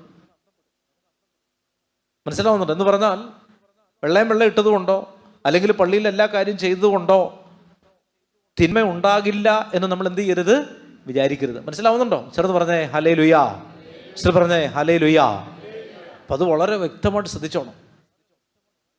ഇപ്പൊ കേവലം ലൗകികരായവരും പരിശുദ്ധാത്മാവില്ലാത്തവരുമാണ് എന്തുണ്ടാക്കുന്നത്? ഭിന്നിപ്പ് ഉണ്ടാക്കുന്നത്. എവിടെ അടി ഉണ്ടാക്കുന്നുണ്ടോ അതാരായാലും അത് പരിശുദ്ധാത്മാവില്ലാത്തവരാണ്. മാർപ്പാപ്പയോട് നിൽക്കുന്ന വത്തിക്കാൻ കൂരിയായിൽ അടി നടന്നാൽ അന്നേരം ഓർത്തോണം അവിടെ ആരാണ് ഈ അടി ഉണ്ടാക്കിയത്? പരിശുദ്ധാത്മാവില്ലാത്ത ഏതോ ആളുകൾ അതിനകത്ത് കയറി പറ്റിയിട്ടുണ്ട്. സാത്താനെ ആരാധിക്കുന്ന ആരോ ഉണ്ടായിട്ടുണ്ട്. ധ്യാന കേന്ദ്രത്തിൽ അടി ഉണ്ടാക്കാനാലും വന്നോണം അന്നേരം ഓർത്തോണം പരിശുദ്ധാത്മാവല്ല, പിശാചിന്റെ ഏജന്റായിട്ട് ആരെയോ ഇങ്ങോട്ട് വിട്ടിട്ടുണ്ട്. മനസ്സിലാവുന്നുണ്ടോ? അപ്പം അതുകൊണ്ട് നമ്മളെല്ലാം ആ കാര്യങ്ങളൊക്കെ കാണും. വീട്ടിലൊരു അസ്വസ്ഥത ഉണ്ടായി, ആളുകൾ തമ്മിലൊരു സ്നേഹമില്ല, പണ്ടത്തെ പോലെ ഒരു ഐക്യമില്ല, അന്നേരം ഓർത്തോണം ഏതോ ഒരു കുട്ടി പിശാച് കയറി പറ്റിയിട്ടുണ്ട്. അപ്പം അതിന് മാനുഷികമായ കാര്യങ്ങൾ തപ്പിപ്പോകരുത്. സ്ത്രീധനം കുറഞ്ഞതല്ല ഇവിടുത്തെ വിഷയം. മനസ്സിലുണ്ട്? പെണ്ണിന്റെ സൗന്ദര്യം കുറഞ്ഞു പോയതല്ല വിഷയം. അതൊരു മറയാന്നേ ഉള്ളൂ. അതിന് പിന്നിൽ പ്രവർത്തിക്കുന്ന ആളാണ്. അതാണ് പൗലോസ് ശ്ലീഹ പറഞ്ഞത്, എന്നെ ഒരാൾ അടിച്ചു, അതുകൊണ്ട് നിങ്ങൾ ഇനി പിന്നെ അത് ആടി ഉണ്ടായിക്കൊണ്ട് നടക്കരുത്. അടിച്ചവനെ അടിച്ചു പുറത്താക്കാൻ വേണ്ടി വേറെ കുറെ ആളുകൾ ചേർന്നടിക്കരുത്. അവനെയും കൂടി നിങ്ങൾ എന്ത് ചെയ്യണം? ഒന്നാമത്തെ കസേരയിൽ ഇരുത്തിക്കൊണ്ടവൻ. അതാണ് വചനം പറഞ്ഞത്. നിങ്ങൾ ഇനി അവനെ എന്ത് ചെയ്യരുത്? വിഷമിപ്പിക്കരുത്. ചെറുത് പറഞ്ഞേ ഹല്ലേലൂയാ. അല്ലേ? ഇനി വായിച്ചേ, നമ്മൾ 2 കൊറിന്തോസ് അവസാനത്തെ അധ്യായമാണ്. ഒരു വചനം വായിക്കാൻ വേണ്ടി പോയപ്പോഴാണ് അങ്ങോട്ട് പോയത്. 13-ാമത്തെ അധ്യായം, 2 കൊറിന്തോസ് 13-ാമത്തെ അധ്യായം 11 മുതലുള്ള തിരുവചനം. 2 കൊറിന്തോസ് 13-ാം അധ്യായം 11 മുതലുള്ള തിരുവചനം വായിച്ചേ. അവസാനമായി ഉറക്കെ വായിക്കൂ. സഹോദരരെ, നിങ്ങൾ സന്തോഷിക്കുവിൻ. അല്ലേ? ഇത് ആരാ എഴുതുന്നത്? അടികൊണ്ട ആളാണോ എഴുതുന്നത്? അയാൾ പറയുകയാണ് നിങ്ങൾ എന്ത് ചെയ്യും? നിങ്ങൾ സന്തോഷിക്കുവിൻ. അല്ലേ? സന്തോഷിക്കാൻ എന്തെങ്കിലും കാര്യമുണ്ടോ? ജീവൻ കളഞ്ഞ കപ്പലേ കയറി, അല്ലേ? രോഗങ്ങൾ, സാംക്രമിക രോഗങ്ങളുടെ ഒരു കാലമാണ്. അത്രയും കഷ്ടപ്പെട്ടൊരു മനുഷ്യൻ വീടും കൂടും ഉപേക്ഷിച്ച് കിലോമീറ്ററുകൾ യാത്ര ചെയ്ത് കോറിന്തോസിൽ ചെന്ന് അവിടെ സുവിശേഷവും പറഞ്ഞ അടിയും കൊണ്ട് നിൽക്കുമ്പോൾ പൗലോസ് ശ്ലീഹ പറയുകയാണ്, എന്താ പറയുന്നത്? അവസാനമായി സഹോദരരെ, നിങ്ങൾ സന്തോഷിക്കുവിൻ. അടുത്ത വചനം വായിച്ചേ. നിങ്ങൾ നിങ്ങളെ തന്നെ നവീകരിക്കുവിൻ. പറഞ്ഞേ, നിങ്ങൾ നിങ്ങളെ തന്നെ നവീകരിക്കുക. എന്തിനെയാണ് നവീകരിക്കേണ്ടത്? എന്തിനെയാണ് നവീകരിക്കേണ്ടത്? ശരീരത്തെയാണോ? അല്ല. നിങ്ങൾ എന്തിനെ നവീകരിക്കണമെന്നാണ് പൗലോസ് ശ്ലീഹ പറയുന്നത്? മനസ്സിനെ നവീകരിക്കുവിൻ. പറഞ്ഞേ, എന്തിനെയാണ് നവീകരിക്കേണ്ടത്? മനസ്സിനെ. പറഞ്ഞേ, എന്തിനാണ് നവീകരിക്കേണ്ടത്? മനസ്സിനെ. വായിച്ചേ. എൻ്റെ ആഹ്വാനം നിങ്ങൾ സ്വീകരിക്കുവിൻ. അടുത്ത വചനം കണ്ടോ? ഏക മനസ്കർ. അടിയുണ്ടാക്കിയ മുമ്പിൽ നിൽക്കുകയാണ്, അല്ലേ? അവനോട് നിങ്ങൾ ശത്രുത പുലർത്തരുത്, ഏക മനസ്കരായിരിക്കുവിൻ. അടുത്ത വചനം വായിച്ചേ. സമാധാനത്തിൽ. ഈ അടിയുടെ പേരിൽ ഇനി വേറൊരു അടി ഉണ്ടാക്കരുത്. മനസ്സിലാവുന്നുണ്ടോ? നിങ്ങൾ സമാധാനത്തിൽ ജീവിക്കുവിൻ. അടുത്ത വചനം വായിച്ചേ. സ്നേഹത്തിൻ്റെയും ശാന്തിയുടെയും ദൈവം നിങ്ങളുടെ കൂടെ ഉണ്ടായിരിക്കും. മനസ്സിലാവുന്നുണ്ടോ? ദൈവം കലാഹത്തിൻ്റെയോ കോലാഹലത്തിൻ്റെയോ ദൈവമല്ല. ചേർന്ന് പറഞ്ഞേ ഹല്ലേലൂയാ. കോലാഹലം ഉണ്ടാക്കുന്നിടത്ത് ദൈവം ഉണ്ടാവില്ല. അതാണ് ഞാൻ നേരത്തെ പറഞ്ഞത്. പ്രാർത്ഥിക്കാൻ ഇരിക്കാൻ വേണ്ടി വീട്ടിൽ അടി നടന്നുകൊണ്ടിരിക്കുകയാണ്. ആ വീട്ടിലിരുന്ന് പ്രാർത്ഥിച്ചാൽ ദൈവം ഇറങ്ങി വരികയില്ല. സമാധാനത്തിൻ്റെയും ശാന്തിയുടെയും ദൈവം എന്ന് പറഞ്ഞാൽ എൻ്റെ അർത്ഥം എന്താ? എവിടെ സമാധാനവും സ്നേഹവും ഉണ്ടോ അവിടെ ആരിറങ്ങി വരികയുള്ളൂ? ദൈവം ഇറങ്ങി വരികയുള്ളൂ. ചേർന്ന് പറഞ്ഞേ ഹല്ലേലൂയാ. പറഞ്ഞേ ഹല്ലേലൂയാ. അതുകൊണ്ട് പ്രിയമുള്ളവരെ വളരെ ശ്രദ്ധിക്കണം. ഏതെങ്കിലും രീതിയിൽ നമ്മുടെ ഭാഗത്ത് നിന്ന് ഒരു വീഴ്ച ഉണ്ടായെങ്കിൽ നമുക്കുണ്ടാകാം. നമ്മൾ എത്രയും പെട്ടെന്ന് എന്ത് ചെയ്യണം? തിരിച്ചു വരണം. നമ്മളത് സമ്മതിക്കണം. ഒരു വീഴ്ച പറ്റാം. അതിനകത്ത് നമ്മൾ അഭിമാനബോധം വിചാരിച്ചുകൊണ്ടിരിക്കരുത്. ഒരു തെറ്റുപറ്റി, അത് തിരുത്തണം. ഒരു ഉള്ളിലൊരു തിന്മ വന്നു, അത് തിരുത്തണം. അതിനാണ് നമ്മൾ വചനം വായിക്കുന്നത്, അതിനാണ് കുമ്പസാരക്കൂട്, അതിനാണ് നമ്മൾ വിശുദ്ധ ബലി അർപ്പിക്കുന്നത്, അതിനാണ് നമ്മൾ BIY എല്ലാ ദിവസവും കേട്ടുകൊണ്ടിരിക്കുന്നത്. നമ്മളെ തന്നെ നവീകരിക്കണം. പറഞ്ഞേ ഹല്ലേലൂയാ. അല്ലേ, എന്തിനെ നവീകരിക്കണം? നിങ്ങളുടെ മനസ്സിനെ നവീകരിക്കണം. അല്ലേ, മനസ്സിനെ എന്ത് ചെയ്യണം? നവീകരിക്കണം. മനസ്സിനെ നവീകരിക്കാതെ ഒരിക്കലും നമുക്ക് എന്ത് ചെയ്യാൻ പറ്റത്തില്ല? ദൈവത്തെ തേടാനോ ദൈവത്തെ സ്വീകരിക്കാനോ പറ്റുകയില്ല. ചേർന്ന് പറഞ്ഞേ ഹല്ലേലൂയാ. പറഞ്ഞേ ഹല്ലേലൂയാ. അതുകൊണ്ട് നമ്മുടെ മനസ്സിനെ നവീകരിക്കാതെ നമുക്കൊരിക്കലും എന്ത് ചെയ്യാൻ പറ്റത്തില്ല? ദൈവത്തെ സ്വീകരിക്കാനായിട്ട് പറ്റുകയില്ല. അപ്പോൾ മനസ്സിനെ നമ്മൾ നവീകരിക്കണം. കാരണം മനസ്സ് പറയുന്നിടത്തേക്കാണ് എന്ത് പോകുന്നത്? ശരീരം പോകുന്നത്. ചേർന്ന് പറഞ്ഞേ ഹല്ലേലൂയാ. മനസ്സ് പോകുന്നിടത്തേക്കാണ് ആര് പോകുന്നത്? ശരീരം പോകുന്നത്. അപ്പോൾ മനസ്സ് നവീകരിക്കപ്പെട്ടാൽ അതിൻ്റെ അർത്ഥം അതിൻ്റെ കൂട്ടത്തിൽ എന്ത് നവീകരിക്കപ്പെടും? ശരീരത്തെ മാത്രം നവീകരിക്കാൻ നിൽക്കേണ്ട കാര്യമില്ല. മനസ്സിനെ നവീകരിച്ചാൽ മനസ്സും ശരീരവും എന്ത് ചെയ്യപ്പെടും? നവീകരിക്കപ്പെടും. മനസ്സിലാവുന്നുണ്ടോ? മനസ്സും ശരീരവും നവീകരിക്കപ്പെടും. അപ്പോൾ അതാണ് നമ്മൾ പ്രത്യേകം പ്രാർത്ഥിക്കുന്നത്. അതുകൊണ്ട് ചേർന്ന് പറഞ്ഞേ ഹല്ലേലൂയാ. ഒരിക്കൽ കൂടി ഒന്ന് എഴുന്നേറ്റേ. നമ്മൾ ഒരിക്കൽ കൂടി നമ്മുടെ മനസ്സ് ഒന്ന് നവീകരിക്കപ്പെടുവാനും നമ്മുടെ ഉള്ളിൽ ആരോടെങ്കിലും എന്തെങ്കിലും വെറുപ്പോ വിദ്വേഷമോ ഉണ്ടെങ്കിൽ അതൊക്കെ ഒന്ന് പരിഹരിക്കപ്പെടുവാനും ആരോടെങ്കിലും അസ്വസ്ഥത ഉണ്ടെങ്കിൽ നമ്മളെ വേദനിപ്പിച്ച വ്യക്തികളും ചെറുപ്പകാലം മുതൽ ഇന്ന് വരെ നമ്മുടെ മനസ്സിലുള്ള ആന്തരിക മുറിവുകൾ എല്ലാത്തിനെയും ഒരിക്കൽ കൂടി ഒന്ന് സമർപ്പിച്ചേ. കണ്ണുകളടച്ച് ശക്തമായിട്ടൊന്ന് പ്രാർത്ഥിക്കട്ടെ. നമ്മൾ വഴി ആരെങ്കിലും മുറിയപ്പെട്ടിട്ടുണ്ടോ? നമ്മൾ വഴി ആരുടെയെങ്കിലും ഹൃദയത്തിൽ വലിയ വേദന വന്നിട്ടുണ്ടോ? നമ്മുടെ വാക്കോ പ്രവൃത്തിയോ വഴി ആരുടെയെങ്കിലും മനസ്സോ ജീവിതമോ കളങ്കപ്പെട്ടു പോയിട്ടുണ്ടെങ്കിൽ കരങ്ങൾ ഉയർത്തി ഒന്ന് സ്തുതിക്കട്ടെ. ഹല്ലേലൂയാ, ഹല്ലേലൂയാ, ഹല്ലേലൂയാ. ശക്തിയോടെ സ്തുതിക്കട്ടെ. ഹല്ലേലൂയാ, ഹല്ലേലൂയാ, ഹല്ലേലൂയാ, ഹല്ലേലൂയാ, ഹല്ലേലൂയാ, ഹല്ലേലൂയാ, ഹല്ലേലൂയാ, ഹല്ലേലൂയാ, ഹല്ലേലൂയാ, ഹല്ലേലൂയാ. എല്ലാവരും സ്തുതിക്കട്ടെ. ഒരു 10 പേര് കേൾക്കുന്ന സ്വരത്തിൽ കർത്താവിനെ സ്തുതിക്കുമ്പോൾ മനസ്സ് നവീകരിക്കപ്പെടും. മനസ്സിന്റെ നവീകരണം സംഭവിക്കട്ടെ. ആത്മാവ് ബലപ്പെടട്ടെ. പരിശുദ്ധാത്മാവിന്റെ ശക്തി വ്യാപരിക്കട്ടെ. ഹല്ലേലൂയാ, ഹല്ലേലൂയാ, ഹല്ലേലൂയാ, ഹല്ലേലൂയാ.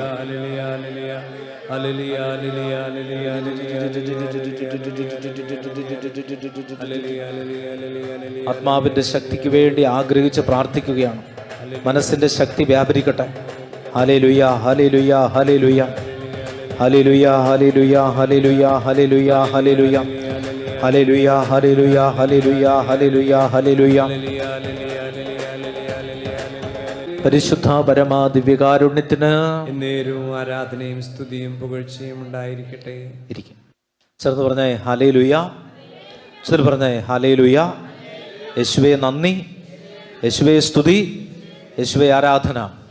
പ്രിയമുള്ളവരെ, വലിയൊരു പരിശുദ്ധാത്മ അഭിഷേകം കർത്താവ് നമുക്ക് തരും. ചേർന്ന് പറഞ്ഞേ ഹല്ലേലൂയാ. പ്രത്യേകിച്ച് ഇന്നത്തെ ഈ ശുശ്രൂഷയിലൂടെ, കർത്താവ് ഇന്നത്തെ വിശുദ്ധ കുർബാനയിലൂടെ, ഇപ്പം നമ്മൾ നടത്താൻ പോകുന്ന ആരാധനകളിലൂടെ ഒക്കെ വലിയ ഒരു ദൈവിക ചൈതന്യവും സമാധാനവും കർത്താവ് ഇന്ന് കുടുംബങ്ങളിലേക്ക് നൽകും. ഒരു വചനം ഞാൻ നേരത്തെ മറന്നുപോയൊരു വചനമാണ്. ആ വചനം ഇപ്പോൾ കർത്താവ് തന്നു. വായിച്ചേ. ഹെബ്രായ ലേഖനം 12-ാമത്തെ അധ്യായം. ഹെബ്രായ ലേഖനം 12-ാമത്തെ അധ്യായം വായിക്കാമോ? ഹെബ്രായ ലേഖനം 12:14. ഹീബ്രൂസ് 12:14 വായിച്ചേ. ഹെബ്രായ ലേഖനം 12-ാം അധ്യായം 14-ാമത്തെ വചനം വായിച്ചേ. എല്ലാവരോടും ഉറക്കെ വായിച്ചോ. എല്ലാവരോടും ഉറക്കെ വായിക്കണേ. സമാധാനത്തിൽ വർത്തിച്ച് വിശുദ്ധിക്കു വേണ്ടി പരിശ്രമിക്കുവിൻ. അല്ലേ, എവിടെ നിൽക്കുന്നേ ആ വചനം അങ്ങനെ തന്നെ നോക്കിക്കോണം. വായിച്ചേ. എല്ലാവരോടും സമാധാനത്തിൽ വർത്തിച്ച് വിശുദ്ധിക്ക് വേണ്ടി. അപ്പോൾ വിശുദ്ധി കിട്ടാനുള്ള ഒരു വഴി എന്താണ്? ഓടി നടന്ന് വഴക്കുണ്ടാക്കാതിരിക്കുക. അതാണ് എൻ്റെ അർത്ഥം. ചേർന്ന് പറഞ്ഞേ ഹല്ലേലൂയാ. വിശുദ്ധി ഒരാളുടെ ജീവിതത്തിലേക്ക് ഒഴുകുന്ന ഒരു പ്രധാനപ്പെട്ട വഴി എന്താണ്? സമാധാനത്തോടു കൂടി ആയിരിക്കും. അവിടെ വഴക്കുണ്ടാക്കി, ഇവിടെ വഴക്കുണ്ടാക്കി, അവിടെ അസ്വസ്ഥത ഉണ്ടാക്കി, അവരെയും ചീത്ത വിളിച്ച്, ഇവർക്കെതിരെ മെസ്സേജ് അയച്ച്, മനസ്സിലാവുണ്ട്. ഇങ്ങനെ ടെൻഷൻ വന്നു കഴിഞ്ഞാൽ നമ്മുടെ ഉള്ളിൽ എന്ത് വരില്ല? വിശുദ്ധി വരില്ല. വായിച്ചേ. എല്ലാവരോടും സമാധാനത്തിൽ വർത്തിച്ച് വിശുദ്ധിക്കു വേണ്ടി പരിശ്രമിക്കുവിൻ. അടുത്ത വചനം വായിച്ചേ. വിശുദ്ധി കൂടാതെ ആർക്കും കർത്താവിനെ ദർശിക്കാൻ 40 വർഷമായിട്ട് വചനം പറയുന്ന ആളായിരിക്കാം, പക്ഷേ വിശുദ്ധി ഇല്ലെങ്കിൽ നിനക്ക് കർത്താവിനെ കാണാൻ പറ്റില്ല. 40 വർഷമായിട്ട് മദർ തെരേസായോട് അതേ ജോലി ചെയ്യുന്ന ആളായിരിക്കാം, പക്ഷെ വിശുദ്ധി ഇല്ലെങ്കിൽ നിനക്ക് ആരെ കാണാൻ പറ്റില്ല? ദൈവത്തെ കാണാൻ പറ്റില്ല. 40 വർഷമായിട്ട് നീ സഹിക്കുന്ന ഒരാളായിരിക്കാം, പക്ഷേ നീ ദൈവത്തെ കണ്ടുമുട്ടില്ല, കാരണം നിനക്ക് വിശുദ്ധിയില്ല. വിശുദ്ധി എന്ന് പറഞ്ഞാൽ എന്താണ്? എല്ലാവരോടും സമാധാനത്തിൽ വർത്തിച്ച് വിശുദ്ധിക്ക് വേണ്ടി വർത്തിക്കുക. അമ്മായിമ്മ പോലെ എടുക്കാൻ നിൽക്കരുത്, മനസ്സിലാവുന്നുണ്ടോ? അപ്പോൾ അതെടുക്കാൻ നിൽക്കരുത്. അവിടെയും വഴക്കുണ്ടാക്കി ഇവിടെയും വഴക്കുണ്ടാക്കി ഒരു കാരണം കണ്ടുപിടിച്ച് വഴക്കുണ്ടാക്കിക്കൊണ്ടിരിക്കുകയാണ്. ചെറുന്ന് പറഞ്ഞേ ഹല്ലേലൂയ. അല്ലേ, നമ്മളെല്ലാ ദിവസവും പള്ളിയിൽ ഇരിക്കുന്ന കസേര വേറൊരാളിരുന്നു, ഉടനെ പ്രശ്നമായി. പിന്നെ ആ കുർബാനയ്ക്ക് തീരുന്നത്, കുർബാനയാണോ 600 രൂപയുടെ പ്ലാസ്റ്റിക് കസേരയാണോ വലുത്? ധ്യാനകേന്ദ്രത്തിലേക്ക് പോവാണ്, സെക്കൻഡ് സാറ്റർഡേ പോവാണ്, ഇടിച്ചു കൂത്തി വരികയാണ്. രാവിലെ വണ്ടിക്കകത്ത് 1 രൂപ ചില്ലറ കിട്ടാത്തതിന് അയാളെ വഴക്ക് പറഞ്ഞു, വേറൊരാൾ കാലിൽ ചവിട്ടിയതിന് അയാളെ പിന്നെ തന്തയ്ക്ക് വിളിച്ചു.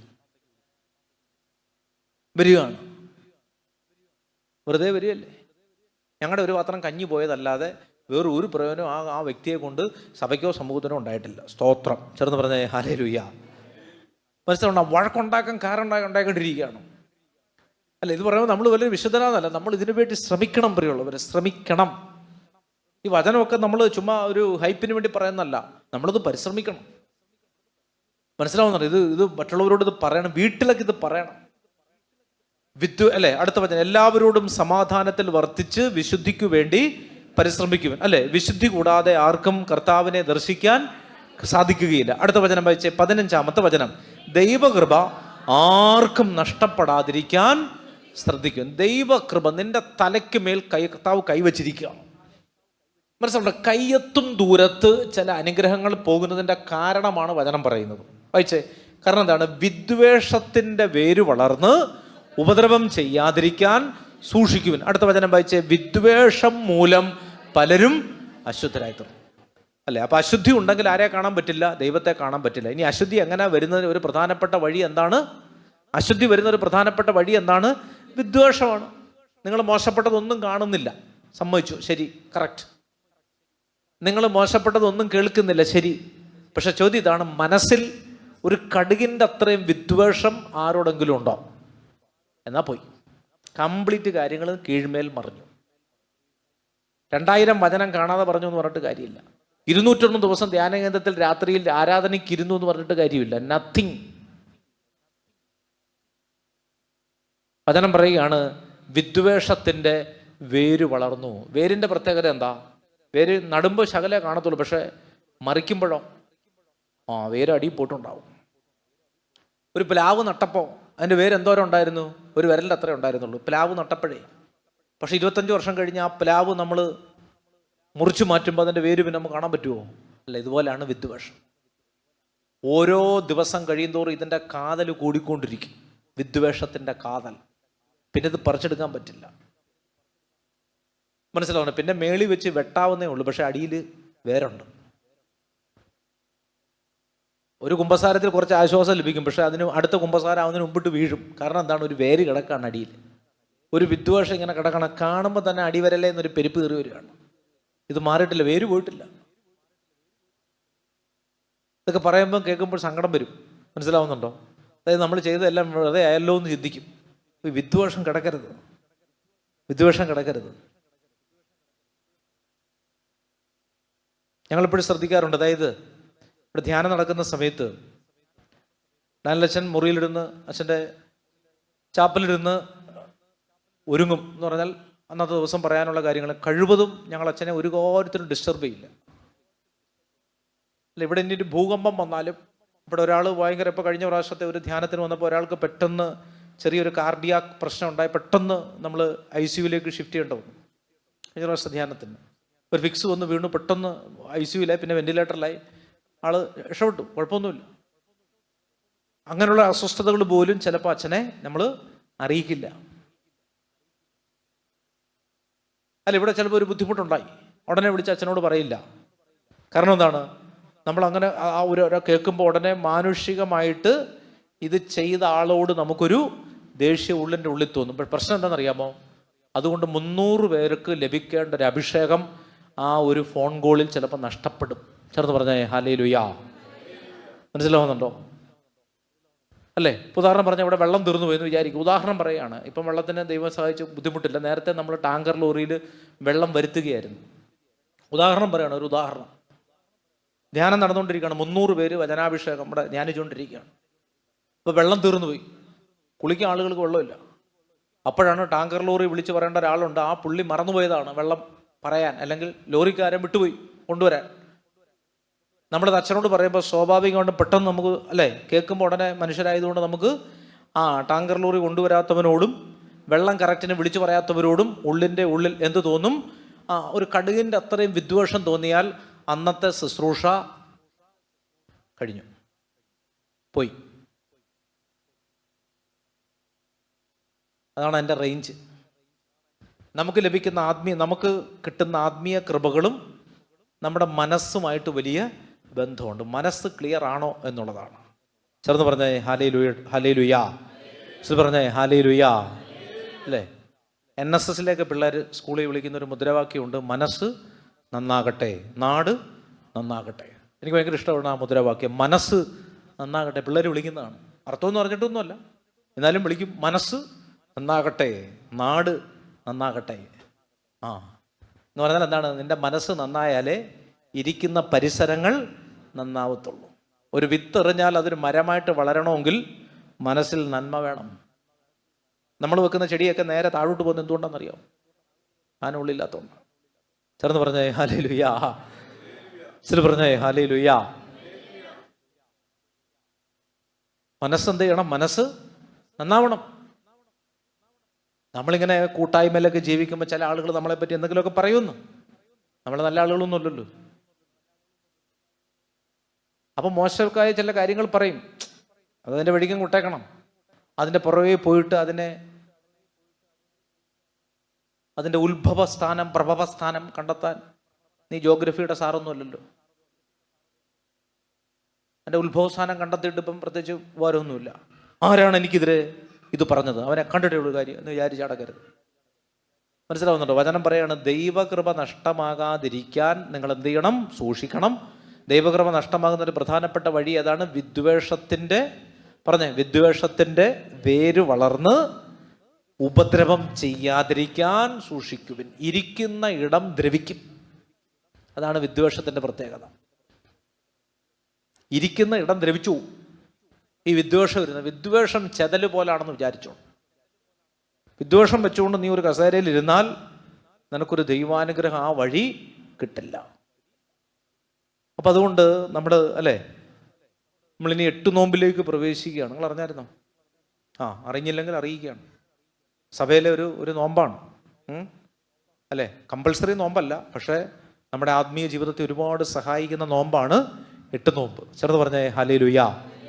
അല്ല, അങ്ങനെ നോമ്പുകളുണ്ട് അല്ലേ? 15 നോമ്പ്, 8 നോമ്പ്. ഇതൊന്നും കമ്പൾസറി നോമ്പല്ല. പക്ഷേ 25 നോമ്പ് പോലെയോ 50 നോമ്പ് പോലെയോ കമ്പൾസറി അല്ല. പക്ഷേ അതൊക്കെ എടുക്കുന്നത് നല്ലതാണ്.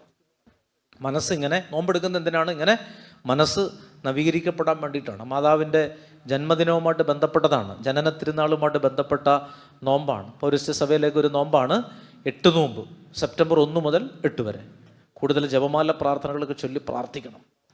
മനസ്സിലാവുണ്ട്? ഈ അനാവശ്യമായ ദുഃഖങ്ങളൊക്കെ അങ്ങ് വിട്ടുപോകും. നിസ്സാര കാര്യത്തിന് ദുഃഖിച്ചുകൊണ്ട് നടക്കുകയാണ്.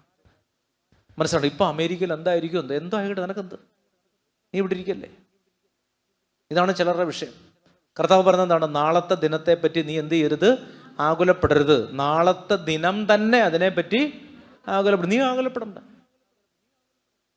മനസ്സിലാവണ്ടോ? തിങ്കളാഴ്ച ഞായർ കഴിഞ്ഞാൽ തിങ്കൾ വരുമല്ലോ. തിങ്കളാഴ്ച ദിവസം തന്നെ അതിനെപ്പറ്റി ആകുലപ്പെട്ടുകൊള്ളും. നീ അതിനെപ്പറ്റി ആകുലപ്പെടണ്ട. ആകുലപ്പെട്ടത് കൊണ്ട് ആയുസ്സിൻ്റെ ഒരു മുഴം കൂട്ടുവാനോ കുറയ്ക്കുവാനോ തലയിലെ ഒരു മുടി വെളുപ്പിക്കുവാനോ കറുപ്പിക്കുവാനോ നിനക്ക് സാധിക്കുകയില്ല. ഒന്നും കൊണ്ട് മാറ്റാനോ കുറുക്കാനോ ഒന്നും നമുക്ക് കഴിയില്ല. പിന്നെ നമ്മൾ ആകുലപ്പെടേണ്ട കാര്യമില്ല. അപ്പം അതുകൊണ്ട് ഇങ്ങനെയൊക്കെയുള്ള അസ്വസ്ഥതകൾ അല്ലേ, ഇത് നമ്മൾ പ്രാക്ടീസ് ചെയ്താലേ പറ്റത്തുള്ളൂ. ഒറ്റയടിക്ക് കിട്ടത്തൊന്നുമില്ല. നമ്മൾ പഴയ മനുഷ്യരാണ്. അപ്പോൾ അത് കുറേശ്ശെ അതാണ് വചനം പറയുന്നത്. മനസ്സിങ്ങനെ നവീകരിക്കപ്പെട്ട് വളരെ ക്ലാവ് പിടിച്ചൊരു പാത്രം ഒറ്റയടിക്ക് നമുക്ക് കഴുകി വൃത്തിയാക്കാൻ പറ്റുമോ? ഇല്ല. അത് പതിയെ കഴുകി വൃത്തിയാകുമ്പോൾ 7 ദിവസം കഴിയുമ്പോൾ നന്നായിട്ട് വരും. ചേർന്ന് പറഞ്ഞേ ഹല്ലേലൂയ. പറഞ്ഞേ ഹല്ലേലൂയ. പിന്നെ ഒരു വചനഭാഗവും കൂടെ നമ്മൾ ആരാധനയിലേക്ക് പ്രവേശിക്കുന്നതിന് മുമ്പിട്ട് നമ്മളൊന്ന് കാണാനായിട്ട് ആഗ്രഹിക്കുന്ന ലൂക്കാസ് സുവിശേഷം 6-ാമത്തെ അധ്യായമാണ്. അടുത്ത ലൂക്കാസ് സുവിശേഷം 6-ാമത്തെ അധ്യായം. ലൂക്കാസ് സുവിശേഷം 5-ാമത്തെ അധ്യായം 33 മുതലുള്ള തിരുവചനം, 6-ന് തൊട്ട് മുമ്പുള്ള ഭാഗങ്ങൾ. അതിൻ്റെ ഹെഡിങ് എന്താണ്? ഉപവാസത്തെ സംബന്ധിച്ചുള്ള തർക്കമാണ്, അല്ലേ? ഉപവാസം ഇത് ഇടയ്ക്കിടയ്ക്ക് ഒന്ന് വായിക്കുന്നത് നല്ലതാണ്. ഉപവാസത്തെ സംബന്ധിച്ച് ചില തർക്കങ്ങൾ നടക്കുകയാണ്. വായിച്ച 33 മുതലുള്ള വചനങ്ങൾ വായിച്ചോ. അവർ അവനോട് പറഞ്ഞു, യോഹന്നാൻ്റെ ശിഷ്യന്മാർ പലപ്പോഴും ഉപവസിക്കുകയും പ്രാർത്ഥിക്കുകയും ചെയ്യുന്നു, ഫരീസയരുടെ ശിഷ്യരും അങ്ങനെ തന്നെ, എന്നാൽ നിന്റെ ശിഷ്യർ തിന്നുകുടിച്ച് നടക്കുന്നു. അല്ലേ? നമ്മളെപ്പറ്റിയാന്ന് തോന്നുന്നു ഇങ്ങനെ പറയുന്നത്, അല്ലേ? നമ്മളെപ്പറ്റിയുള്ളൊരു കമൻ്റാണത്, അല്ലേ? ചില ആളുകൾ വന്നിട്ട് യേശുവിൽ കുറ്റം കണ്ടുപിടിക്കാൻ വേണ്ടി 2 പേരെ വെച്ചിട്ട്, അല്ലേ? യോഹന്നാനെ തലവെട്ടിയ ടീമുകളാണ്.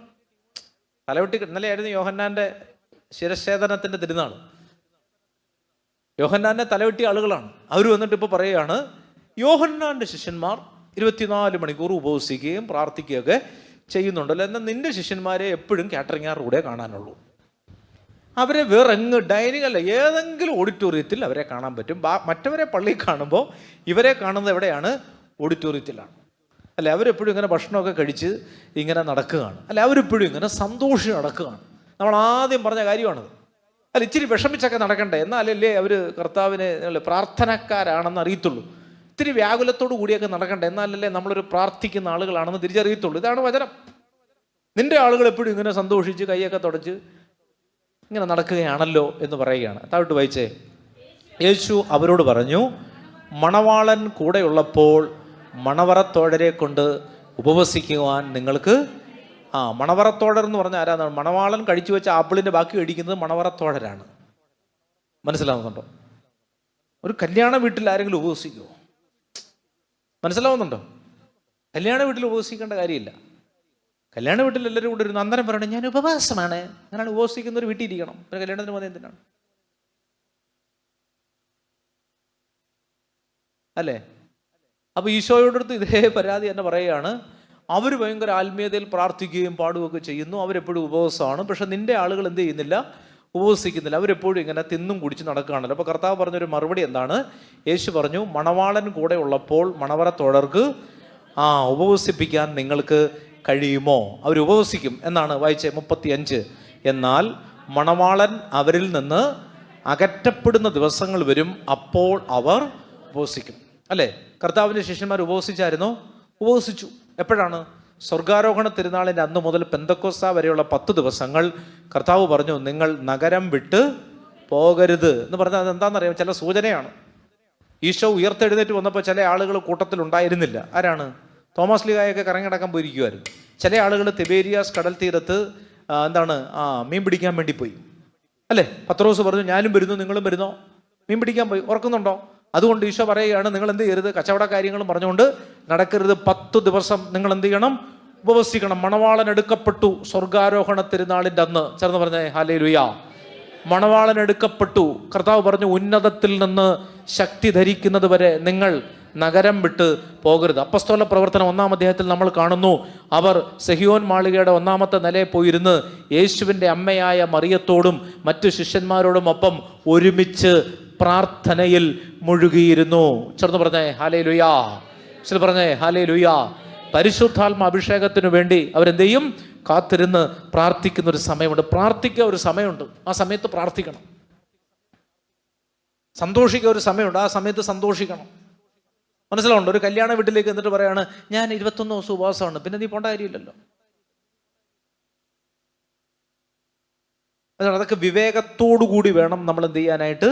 പെരുമാറാനായിട്ട്. എപ്പോഴും അത് ഓർത്തോണം. നമ്മുടെ ആത്മീയത ഇങ്ങനെയുള്ള സമയത്ത് നമ്മൾ പറഞ്ഞ് മറ്റുള്ളവരെ അറിയരുത്. ചേർന്ന് പറഞ്ഞേ ഹല്ലേലൂയ.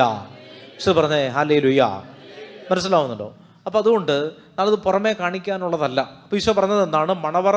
മണവാളൻ ഇപ്പോൾ കൂടെ ഉള്ളപ്പോൾ അവർക്ക് എന്ത് ചെയ്യാൻ പറ്റില്ല? ഉപവസിക്കാനായിട്ട് പറ്റില്ല. അവർ ഉപവസിക്കേണ്ട കാര്യമില്ല. നമ്മൾ പഴയ നിയമം കാണുന്നത് പോലെ, പഴയ നിയമത്തിലെ ജീവിത രീതി കാണുന്നത് പോലെ നമ്മൾ ഒരിക്കലും പുതിയ നിയമത്തിൻ്റെ ജീവിത രീതികളെ കാണാനായിട്ട് പാടില്ല. ചേർന്ന് പറഞ്ഞേ ഹല്ലേലൂയ. പറഞ്ഞേ ഹല്ലേലൂയ.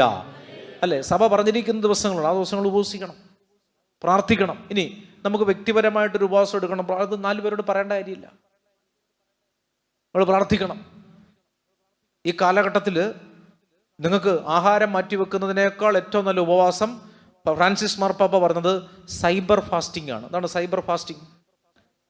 മൊബൈൽ മാറ്റിവെക്കാൻ പറ്റുമോ? അത് പറ്റത്തില്ല. അതാണ് ആഹാരം മാറ്റിവെക്കുന്നതൊന്നും വലിയ കാര്യമല്ല.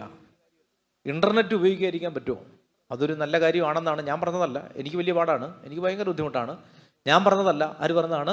ഫ്രാൻസിസ് മാർപ്പാപ്പ യുവജനങ്ങളോട് പറഞ്ഞതാണ്, നിങ്ങൾ സൈബർ ഫാസ്റ്റിംഗ് എടുക്കാൻ. ഹോളി വീക്കിലെ പ്രസംഗത്തിൽ പറഞ്ഞാൽ നിങ്ങൾ സൈബർ ഫാസ്റ്റിംഗ് എടുക്കൂ. മൊബൈൽ ഒരു അരമണിക്കൂർ ഒന്ന് മാറ്റിവേ. ഇവിടെ ഒത്തിരി പേര് ധ്യാനത്തിൻ്റെ സമയത്ത്, ധ്യാനം കഴിഞ്ഞതിന് ശേഷം മെസ്സേജ് അയച്ചിട്ടുണ്ട്. അതായത് ഇവിടെ മൊബൈൽ വാങ്ങിച്ചു വെക്കും, സ്വിച്ച് ഓഫ് ചെയ്ത് അലമാരിക്കകത്ത് പൂട്ടി വെക്കും, പിന്നെ പോകുന്നതിൻ്റെ അന്ന് രാവിലെ കൊടുക്കുകയുള്ളൂ. ഇപ്പോൾ ചില ആളുകൾക്ക് ഇങ്ങനെ മദ്യം കിട്ടാതെ വരുമ്പോൾ ചില ആളുകൾ കൈ വിറയ്ക്കുന്നത് പോലാണ്, അല്ലേ? ചില ആളുകൾ ഈ ആദ്യത്തെ ദിവസം നമ്മൾ കാണുമ്പോൾ പറയാം, നമ്മളിങ്ങനെ പറഞ്ഞുകൊണ്ടിരിക്കുമ്പോൾ ഇങ്ങനെ അന്തരീക്ഷത്തിലിട്ട് തോണ്ടുന്നതാണ്. അവർ വാട്സപ്പ് മെസ്സേജ് നോക്കുന്നതാണ്, സ്ക്രോൾ ചെയ്യുന്നത്. ഇന്നിപ്പോൾ എന്താണ്? കാരണം ഇതിങ്ങനെ പൊക്കോണ്ടിരിക്കുകയാണ്, അല്ലേ? ശ്രദ്ധിച്ചാൽ നിങ്ങളുടെ എല്ലാം കൈയെല്ലാം ഷേപ്പ്ലെസ് ആയില്ല. ഇങ്ങനെ തോണ്ടി തോണ്ടി ഒരു അറ്റ ഇങ്ങനെ തേഞ്ഞ് ഇങ്ങനെ കോണ് പോലായി, കോണ് പോയ തൂമ്പ പോലായി കൈവരല്ലേ, തോണ്ടിയതാണ്.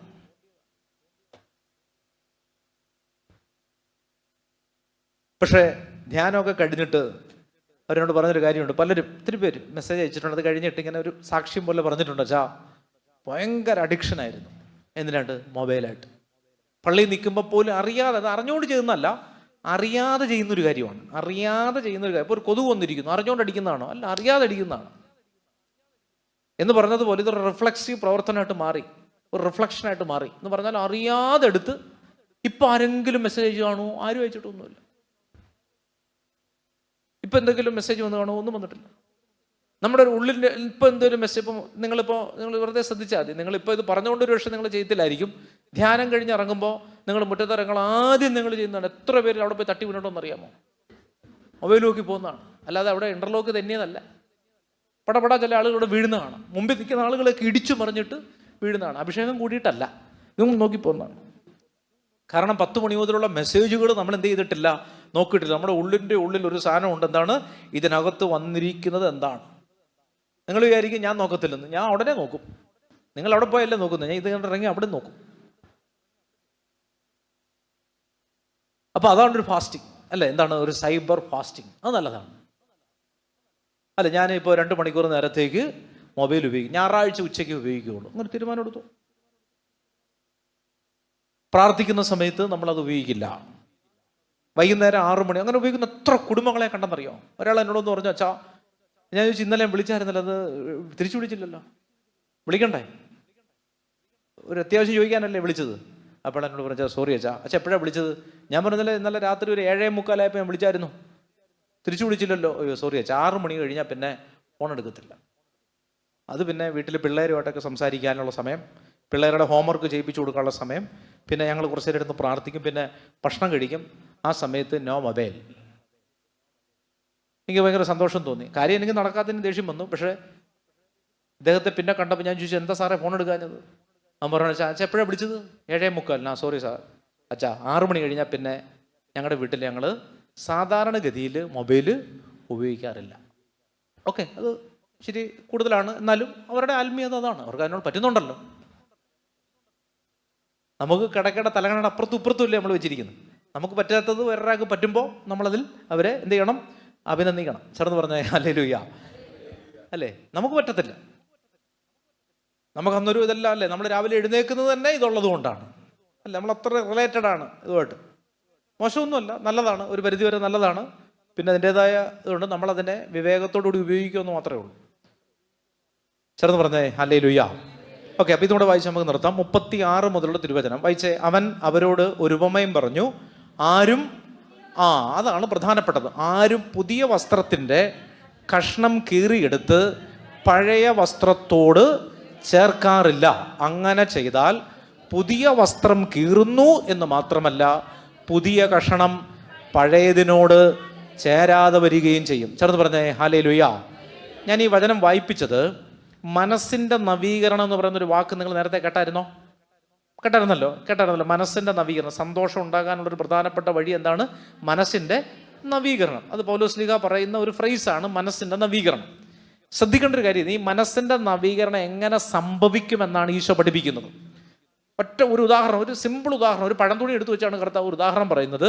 ഈ പഴയ തുണി ഒരിക്കലും എന്തിനോട് ചേരില്ല? പുതിയതിനോട് ചേരില്ല. എന്ന് പറഞ്ഞാൽ എന്താണ്? നീ നവീകരിക്കപ്പെടാൻ ആഗ്രഹിക്കുന്നെങ്കിൽ നിന്റെ മനസ്സിൽ കെട്ടിക്കിടക്കുന്ന പഴമകളെയെല്ലാം നീ എന്ത് ചെയ്യണം? റിമൂവ് ചെയ്യണം. അതും ഇതും കൂടെ എന്ത് ചെയ്യില്ല? കേറില്ല. പരിശുദ്ധാത്മാ അഭിഷേകവും 1980 വെറുപ്പും തമ്മിൽ ഒരുമിച്ച് പോവില്ല. 2025 ഓഗസ്റ്റിൽ കിട്ടുന്ന പരിശുദ്ധാത്മാ അഭിഷേകവും 2023 കേസുകൾ തമ്മിൽ വഴക്കുണ്ടായപ്പോൾ, അല്ലെങ്കിൽ വ്യക്തികൾ തമ്മിൽ വഴക്കുണ്ടായപ്പോൾ ഉണ്ടായ വിരോധവും തമ്മിൽ എന്ത് ചെയ്യില്ല? ഒരുമിച്ച് പോവില്ല. പഴയ വസ്ത്രവും പുതിയ വസ്ത്രവും. ഈ വസ്ത്രം എന്തിനെ സൂചിപ്പിക്കുന്നു പുതിയ നിയമത്തിൽ? അല്ലല്ല, വസ്ത്രം സൂചിപ്പിക്കുന്നത് മഹത്വത്തെയാണ്. ചെറുത് പറഞ്ഞേ ഹല്ലേലൂയ.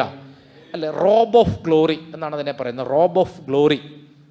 അബ്രഹാമിനെ പോലുള്ള പിതാക്കന്മാർ അതിനെ വിളിക്കുന്നത് റോബ് ഓഫ് ഗ്ലോറി എന്ന് പറഞ്ഞാൽ എന്താണ്? മഹത്വത്തിൻ്റെ ഉടുവസ്ത്രം. മാമോദീസായിൽ നമുക്ക് ലഭിക്കുന്നത് എന്താ? മഹത്വത്തിൻ്റെ ഉടുവസ്ത്രം. മനസ്സിലാവുന്നുണ്ടോ? ഏദൻ തോട്ടത്തിൽ നമുക്ക് നഷ്ടപ്പെട്ട മഹത്വത്തിൻ്റെ വസ്ത്രം നമുക്ക് തിരികെ ലഭിക്കുന്നത്. അതാണ് വെള്ളയൊക്കെ ഇട്ട് മാമോദീസ സ്വീകരിക്കുന്നതിൻ്റെ ഒരു മീനിങ്. അതാണ്.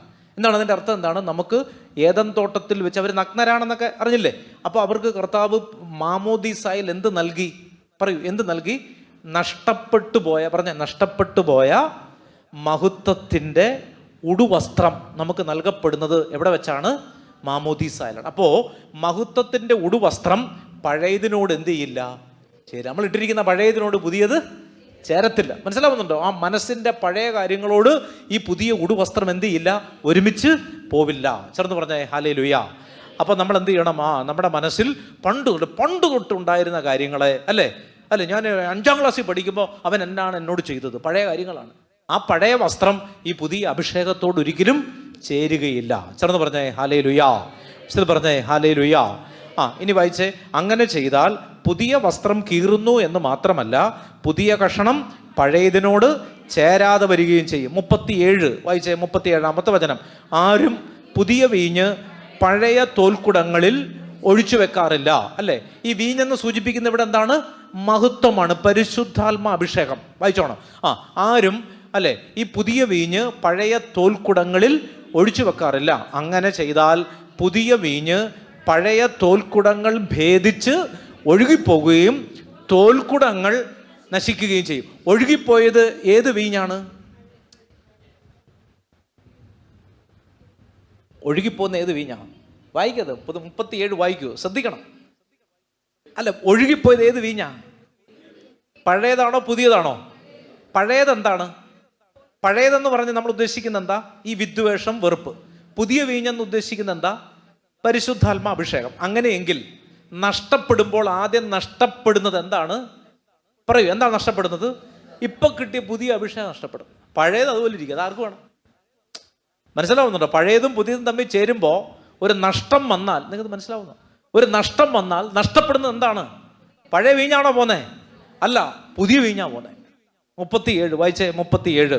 ആരും പുതിയ വീഞ്ഞ് പഴയ തോൽക്കുടങ്ങളിൽ ഒഴിച്ചു വെക്കാറില്ല. അങ്ങനെ ചെയ്താൽ അവിടെ പുതിയ വീഞ്ഞ് പഴയ തോൽക്കുടങ്ങൾ, അതെങ്ങനെ അല്ലേ? തോൽക്കുടങ്ങൾ ഭേദിക്കപ്പെടുമ്പോൾ രണ്ടും ഒഴുകി പോണ്ടേ? അല്ലേ? ആണോ ഇല്ലയോ? അല്ല, സ്വാഭാവികമായിട്ട് നമുക്ക് ചിന്തിക്കാം. അത് നോക്കുമ്പോൾ രണ്ടും പോണ്ടേ അല്ലേ? പക്ഷെ ഈശോ പറയുന്നത് ഏത് ഒഴുകി പോകുന്ന പറയുന്നേ? പഴയത് അവിടെ തന്നെ കിടക്കും. മനസ്സിലാവുന്നുണ്ടോ?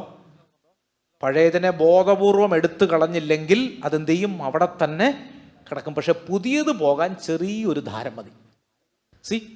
പുതിയ ഒരു സുഷിരം, ഒരു ചെറിയ സുഷിരം മതി പുതിയത് ഒഴുകി പോകാൻ. പഴയത് അവിടെ തന്നെ കിടക്കും. അതാണ് ധ്യാനം കൂടി 10 ദിവസം ഭയങ്കര അഭിഷേകം, പിന്നെ 11ാം ദിവസം ഭയങ്കര തെറിവിളി. അതാണ് കാര്യം. ഏതൊഴുകിപ്പോയി? പറയൂ, ഏതാ ഒഴുകിപ്പോയത്? ഒഴുകാനുള്ളൊരു ഓപ്ഷൻ വന്നപ്പോൾ ഓപ്ഷൻ എ, ഓപ്ഷൻ ബി. മനസ്സിലാവുന്നുണ്ടോ? പുതിയ വീഞ്ഞ് ഓപ്ഷൻ ബി ഒഴുകിപ്പോയി. ഓപ്ഷൻ എ അവിടെ തന്നെ നടക്കുകയാണ്. അതാണ് 10 ദിവസം ഭയങ്കരമാണ്. ഭയങ്കര. 11ാമത്തെ ദിവസം പഴയതിനേക്കാൾ മോശമാണ്. ഭാഷാപരത്തിലാണ് ചീത്ത വിളിക്കുന്നത്. പുതിയതാണ് പെട്ടെന്ന് എന്ത് ചെയ്യുന്നത്?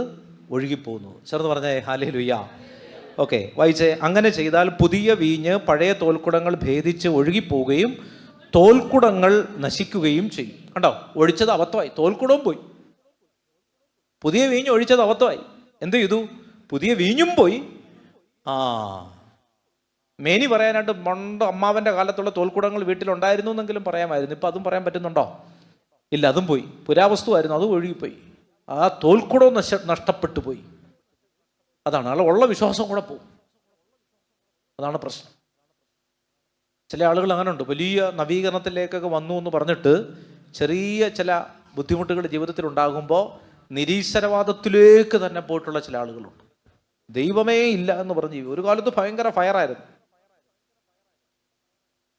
എന്താ പറ്റിയത്? മാറ്റപ്പെടേണ്ട എന്തിനെയോ എന്ത് ചെയ്തിട്ടില്ല, മാറ്റാതെ അതിങ്ങനെ പൊതിഞ്ഞ് അത് നല്ല പ്ലാസ്റ്റിക് നല്ല ഗിഫ്റ്റ് പേപ്പറൊക്കെ ഇട്ട് പൊതിഞ്ഞ് വെച്ചപ്പോൾ അതിൻ്റെ ഉള്ളിൽ ചില മോശപ്പെട്ട കാര്യങ്ങൾ ഉണ്ടായിരുന്നു. ചേർന്ന് പറഞ്ഞേ ഹല്ലേലൂയ. 38-ാമത്തെ വചനം വായിച്ചേ. പുതിയ വീഞ്ഞ് പുതിയ തോൽക്കുടങ്ങളിലാണ് ഒഴിച്ചു വെക്കേണ്ടത്. പഴയ വീഞ്ഞ് കുടിച്ച ഏതൊരുവനും പുതിയത് ഇഷ്ടപ്പെടുകയില്ല. പഴയതാണ് മെച്ചം എന്നല്ലേ? കാരണം അവൻ പുതിയത് ഇതുവരെ എന്ത് ചെയ്തിട്ടില്ല, രുചിച്ച് നോക്കിയിട്ടില്ല. പഴയതാണ് നല്ലതെന്ന് പറഞ്ഞുകൊണ്ടിരിക്കുകയാണ്. വളരെ ശ്രദ്ധിക്കണം. നമ്മുടെ ജീവിതത്തെപ്പറ്റി, മനസ്സിൻ്റെ നവീകരണത്തെപ്പറ്റി കർത്താവ് പഠിപ്പിക്കുന്നതായിട്ടാണ് ഞാനതിനെ അങ്ങനെയാണ് കാണുന്നത്. മനസ്സിലാവുന്നുണ്ട്? അപ്പം മനസ്സിലൊരു നവീകരണം വരണമെങ്കിൽ പണ്ടത്തെ വെറുപ്പിൻ്റെ കഥകൾ ഓർത്തുകൊണ്ടിരുന്നിട്ട് കാര്യമില്ല. പണ്ട് സ്ത്രീധനം തരാതിരുന്നത് പറഞ്ഞുകൊണ്ടിരുന്നിട്ട് കാര്യമില്ല. 2025 മനസ്സിലുണ്ടോ? 1975 അമ്മായിപ്പൻ പറഞ്ഞു പറ്റിച്ചതിനെ ഓർത്തോണ്ടിരുന്നാൽ 2025 വരേണ്ട ഒരു അഭിഷേകം എന്ത് ചെയ്യും? ഒഴുകിപ്പോകും. പഴയതാണ് നല്ലതെന്ന് വിചാരിച്ചുകൊണ്ടിരിക്കരുത്. പഴയതിനേക്കാൾ നല്ലത് 2025 കർത്താവ് തരും. ചെറുത് പറഞ്ഞേ ഹല്ലേലൂയ. പറഞ്ഞേ ഹല്ലേലൂയ. അപ്പോൾ നമ്മൾ ഇന്ന് പരിശുദ്ധാത്മാവ് നമ്മെ പഠിപ്പിച്ച കാര്യങ്ങൾ പെട്ടെന്ന് എൻ്റെ ഓർമ്മയിൽ കിട്ടുന്നത് ഞാൻ ഓർത്തു പറഞ്ഞതല്ല, പറഞ്ഞപ്പോൾ ഇങ്ങനെ പറഞ്ഞു പോയതാണ് അല്ലേ. ഒന്നാമത്തെ കാര്യം എന്താണ്? പ്രഭാഷകൻ 30 വെച്ചാണ് നമ്മൾ തുടങ്ങിയത്. ഓർക്കുന്നുണ്ടോ? അനാവശ്യമായ ദുഃഖം പാടില്ല. മനസ്സിലാവുന്നുണ്ട്? അനാവശ്യമായ ദുഃഖം, ഇങ്ങനെ ദുഃഖിച്ച് വ്യാകുലപ്പെട്ട് കഴുത്തും കുനിഞ്ഞ് നടക്കേണ്ട കാര്യമില്ല. നമ്മൾ നല്ല സന്തോഷത്തോടെ ഈ ഭൂമിയിലായിരിക്കേണ്ടവരാണ്. അതാണ് നമ്മളെ പറ്റിയുള്ള ദൈവത്തിൻ്റെ ഹിതം. എന്താണ് ഹിതം? എപ്പോഴും പ്രാർത്ഥിക്കുവിൻ അല്ലേ, എപ്പോഴും സന്തോഷിക്കുവിൻ, ഇടപെടാതെ പ്രാർത്ഥിക്കുവിൻ, എല്ലാ കാര്യങ്ങളിലും നന്ദി പ്രകാശിപ്പിക്കുന്നു. ഇതാണ് ദൈവഹിതം അല്ലേ. അത് നമ്മൾ പറഞ്ഞു. പിന്നെ അതിനുശേഷം പിന്നെ പല വചനങ്ങളിലൂടെ നമ്മൾ പോയി. പിന്നെ അവസാനം നമ്മൾ കണ്ടു, പുതിയ വീഞ്ഞും പഴയ വീഞ്ഞും നമ്മൾ ഒരു തോൽക്കുടങ്ങളിൽ ഒഴിച്ചു വെക്കരുത്. പുതിയ വീഞ്ഞ് പെട്ടെന്ന് ഒഴുകിപ്പോകാനുള്ളൊരു സാധ്യത ഉണ്ട്. വിദ്വേഷത്തിൻ്റെ വേര് വളർന്ന്, പറയൂ എന്താണ് വചനം? വിദ്വേഷത്തിൻ്റെ വേര് വളർന്ന് ഉപദ്രവം ചെയ്യാതിരിക്കാൻ സൂക്ഷിച്ചുകൊള്ളു. എഴുന്നേറ്റെ നമുക്ക് പരിശുദ്ധ കുർബാനയുടെ ആരാധനയിലേക്ക് പ്രവേശിക്കുകയാണ്. പുതിയ ഒരു വീഞ്ഞ്, പുതിയൊരു അഭിഷേകം നമ്മുടെ ഉള്ളിൽ നിറയപ്പെടാനായിട്ട് ആഗ്രഹിക്കാം.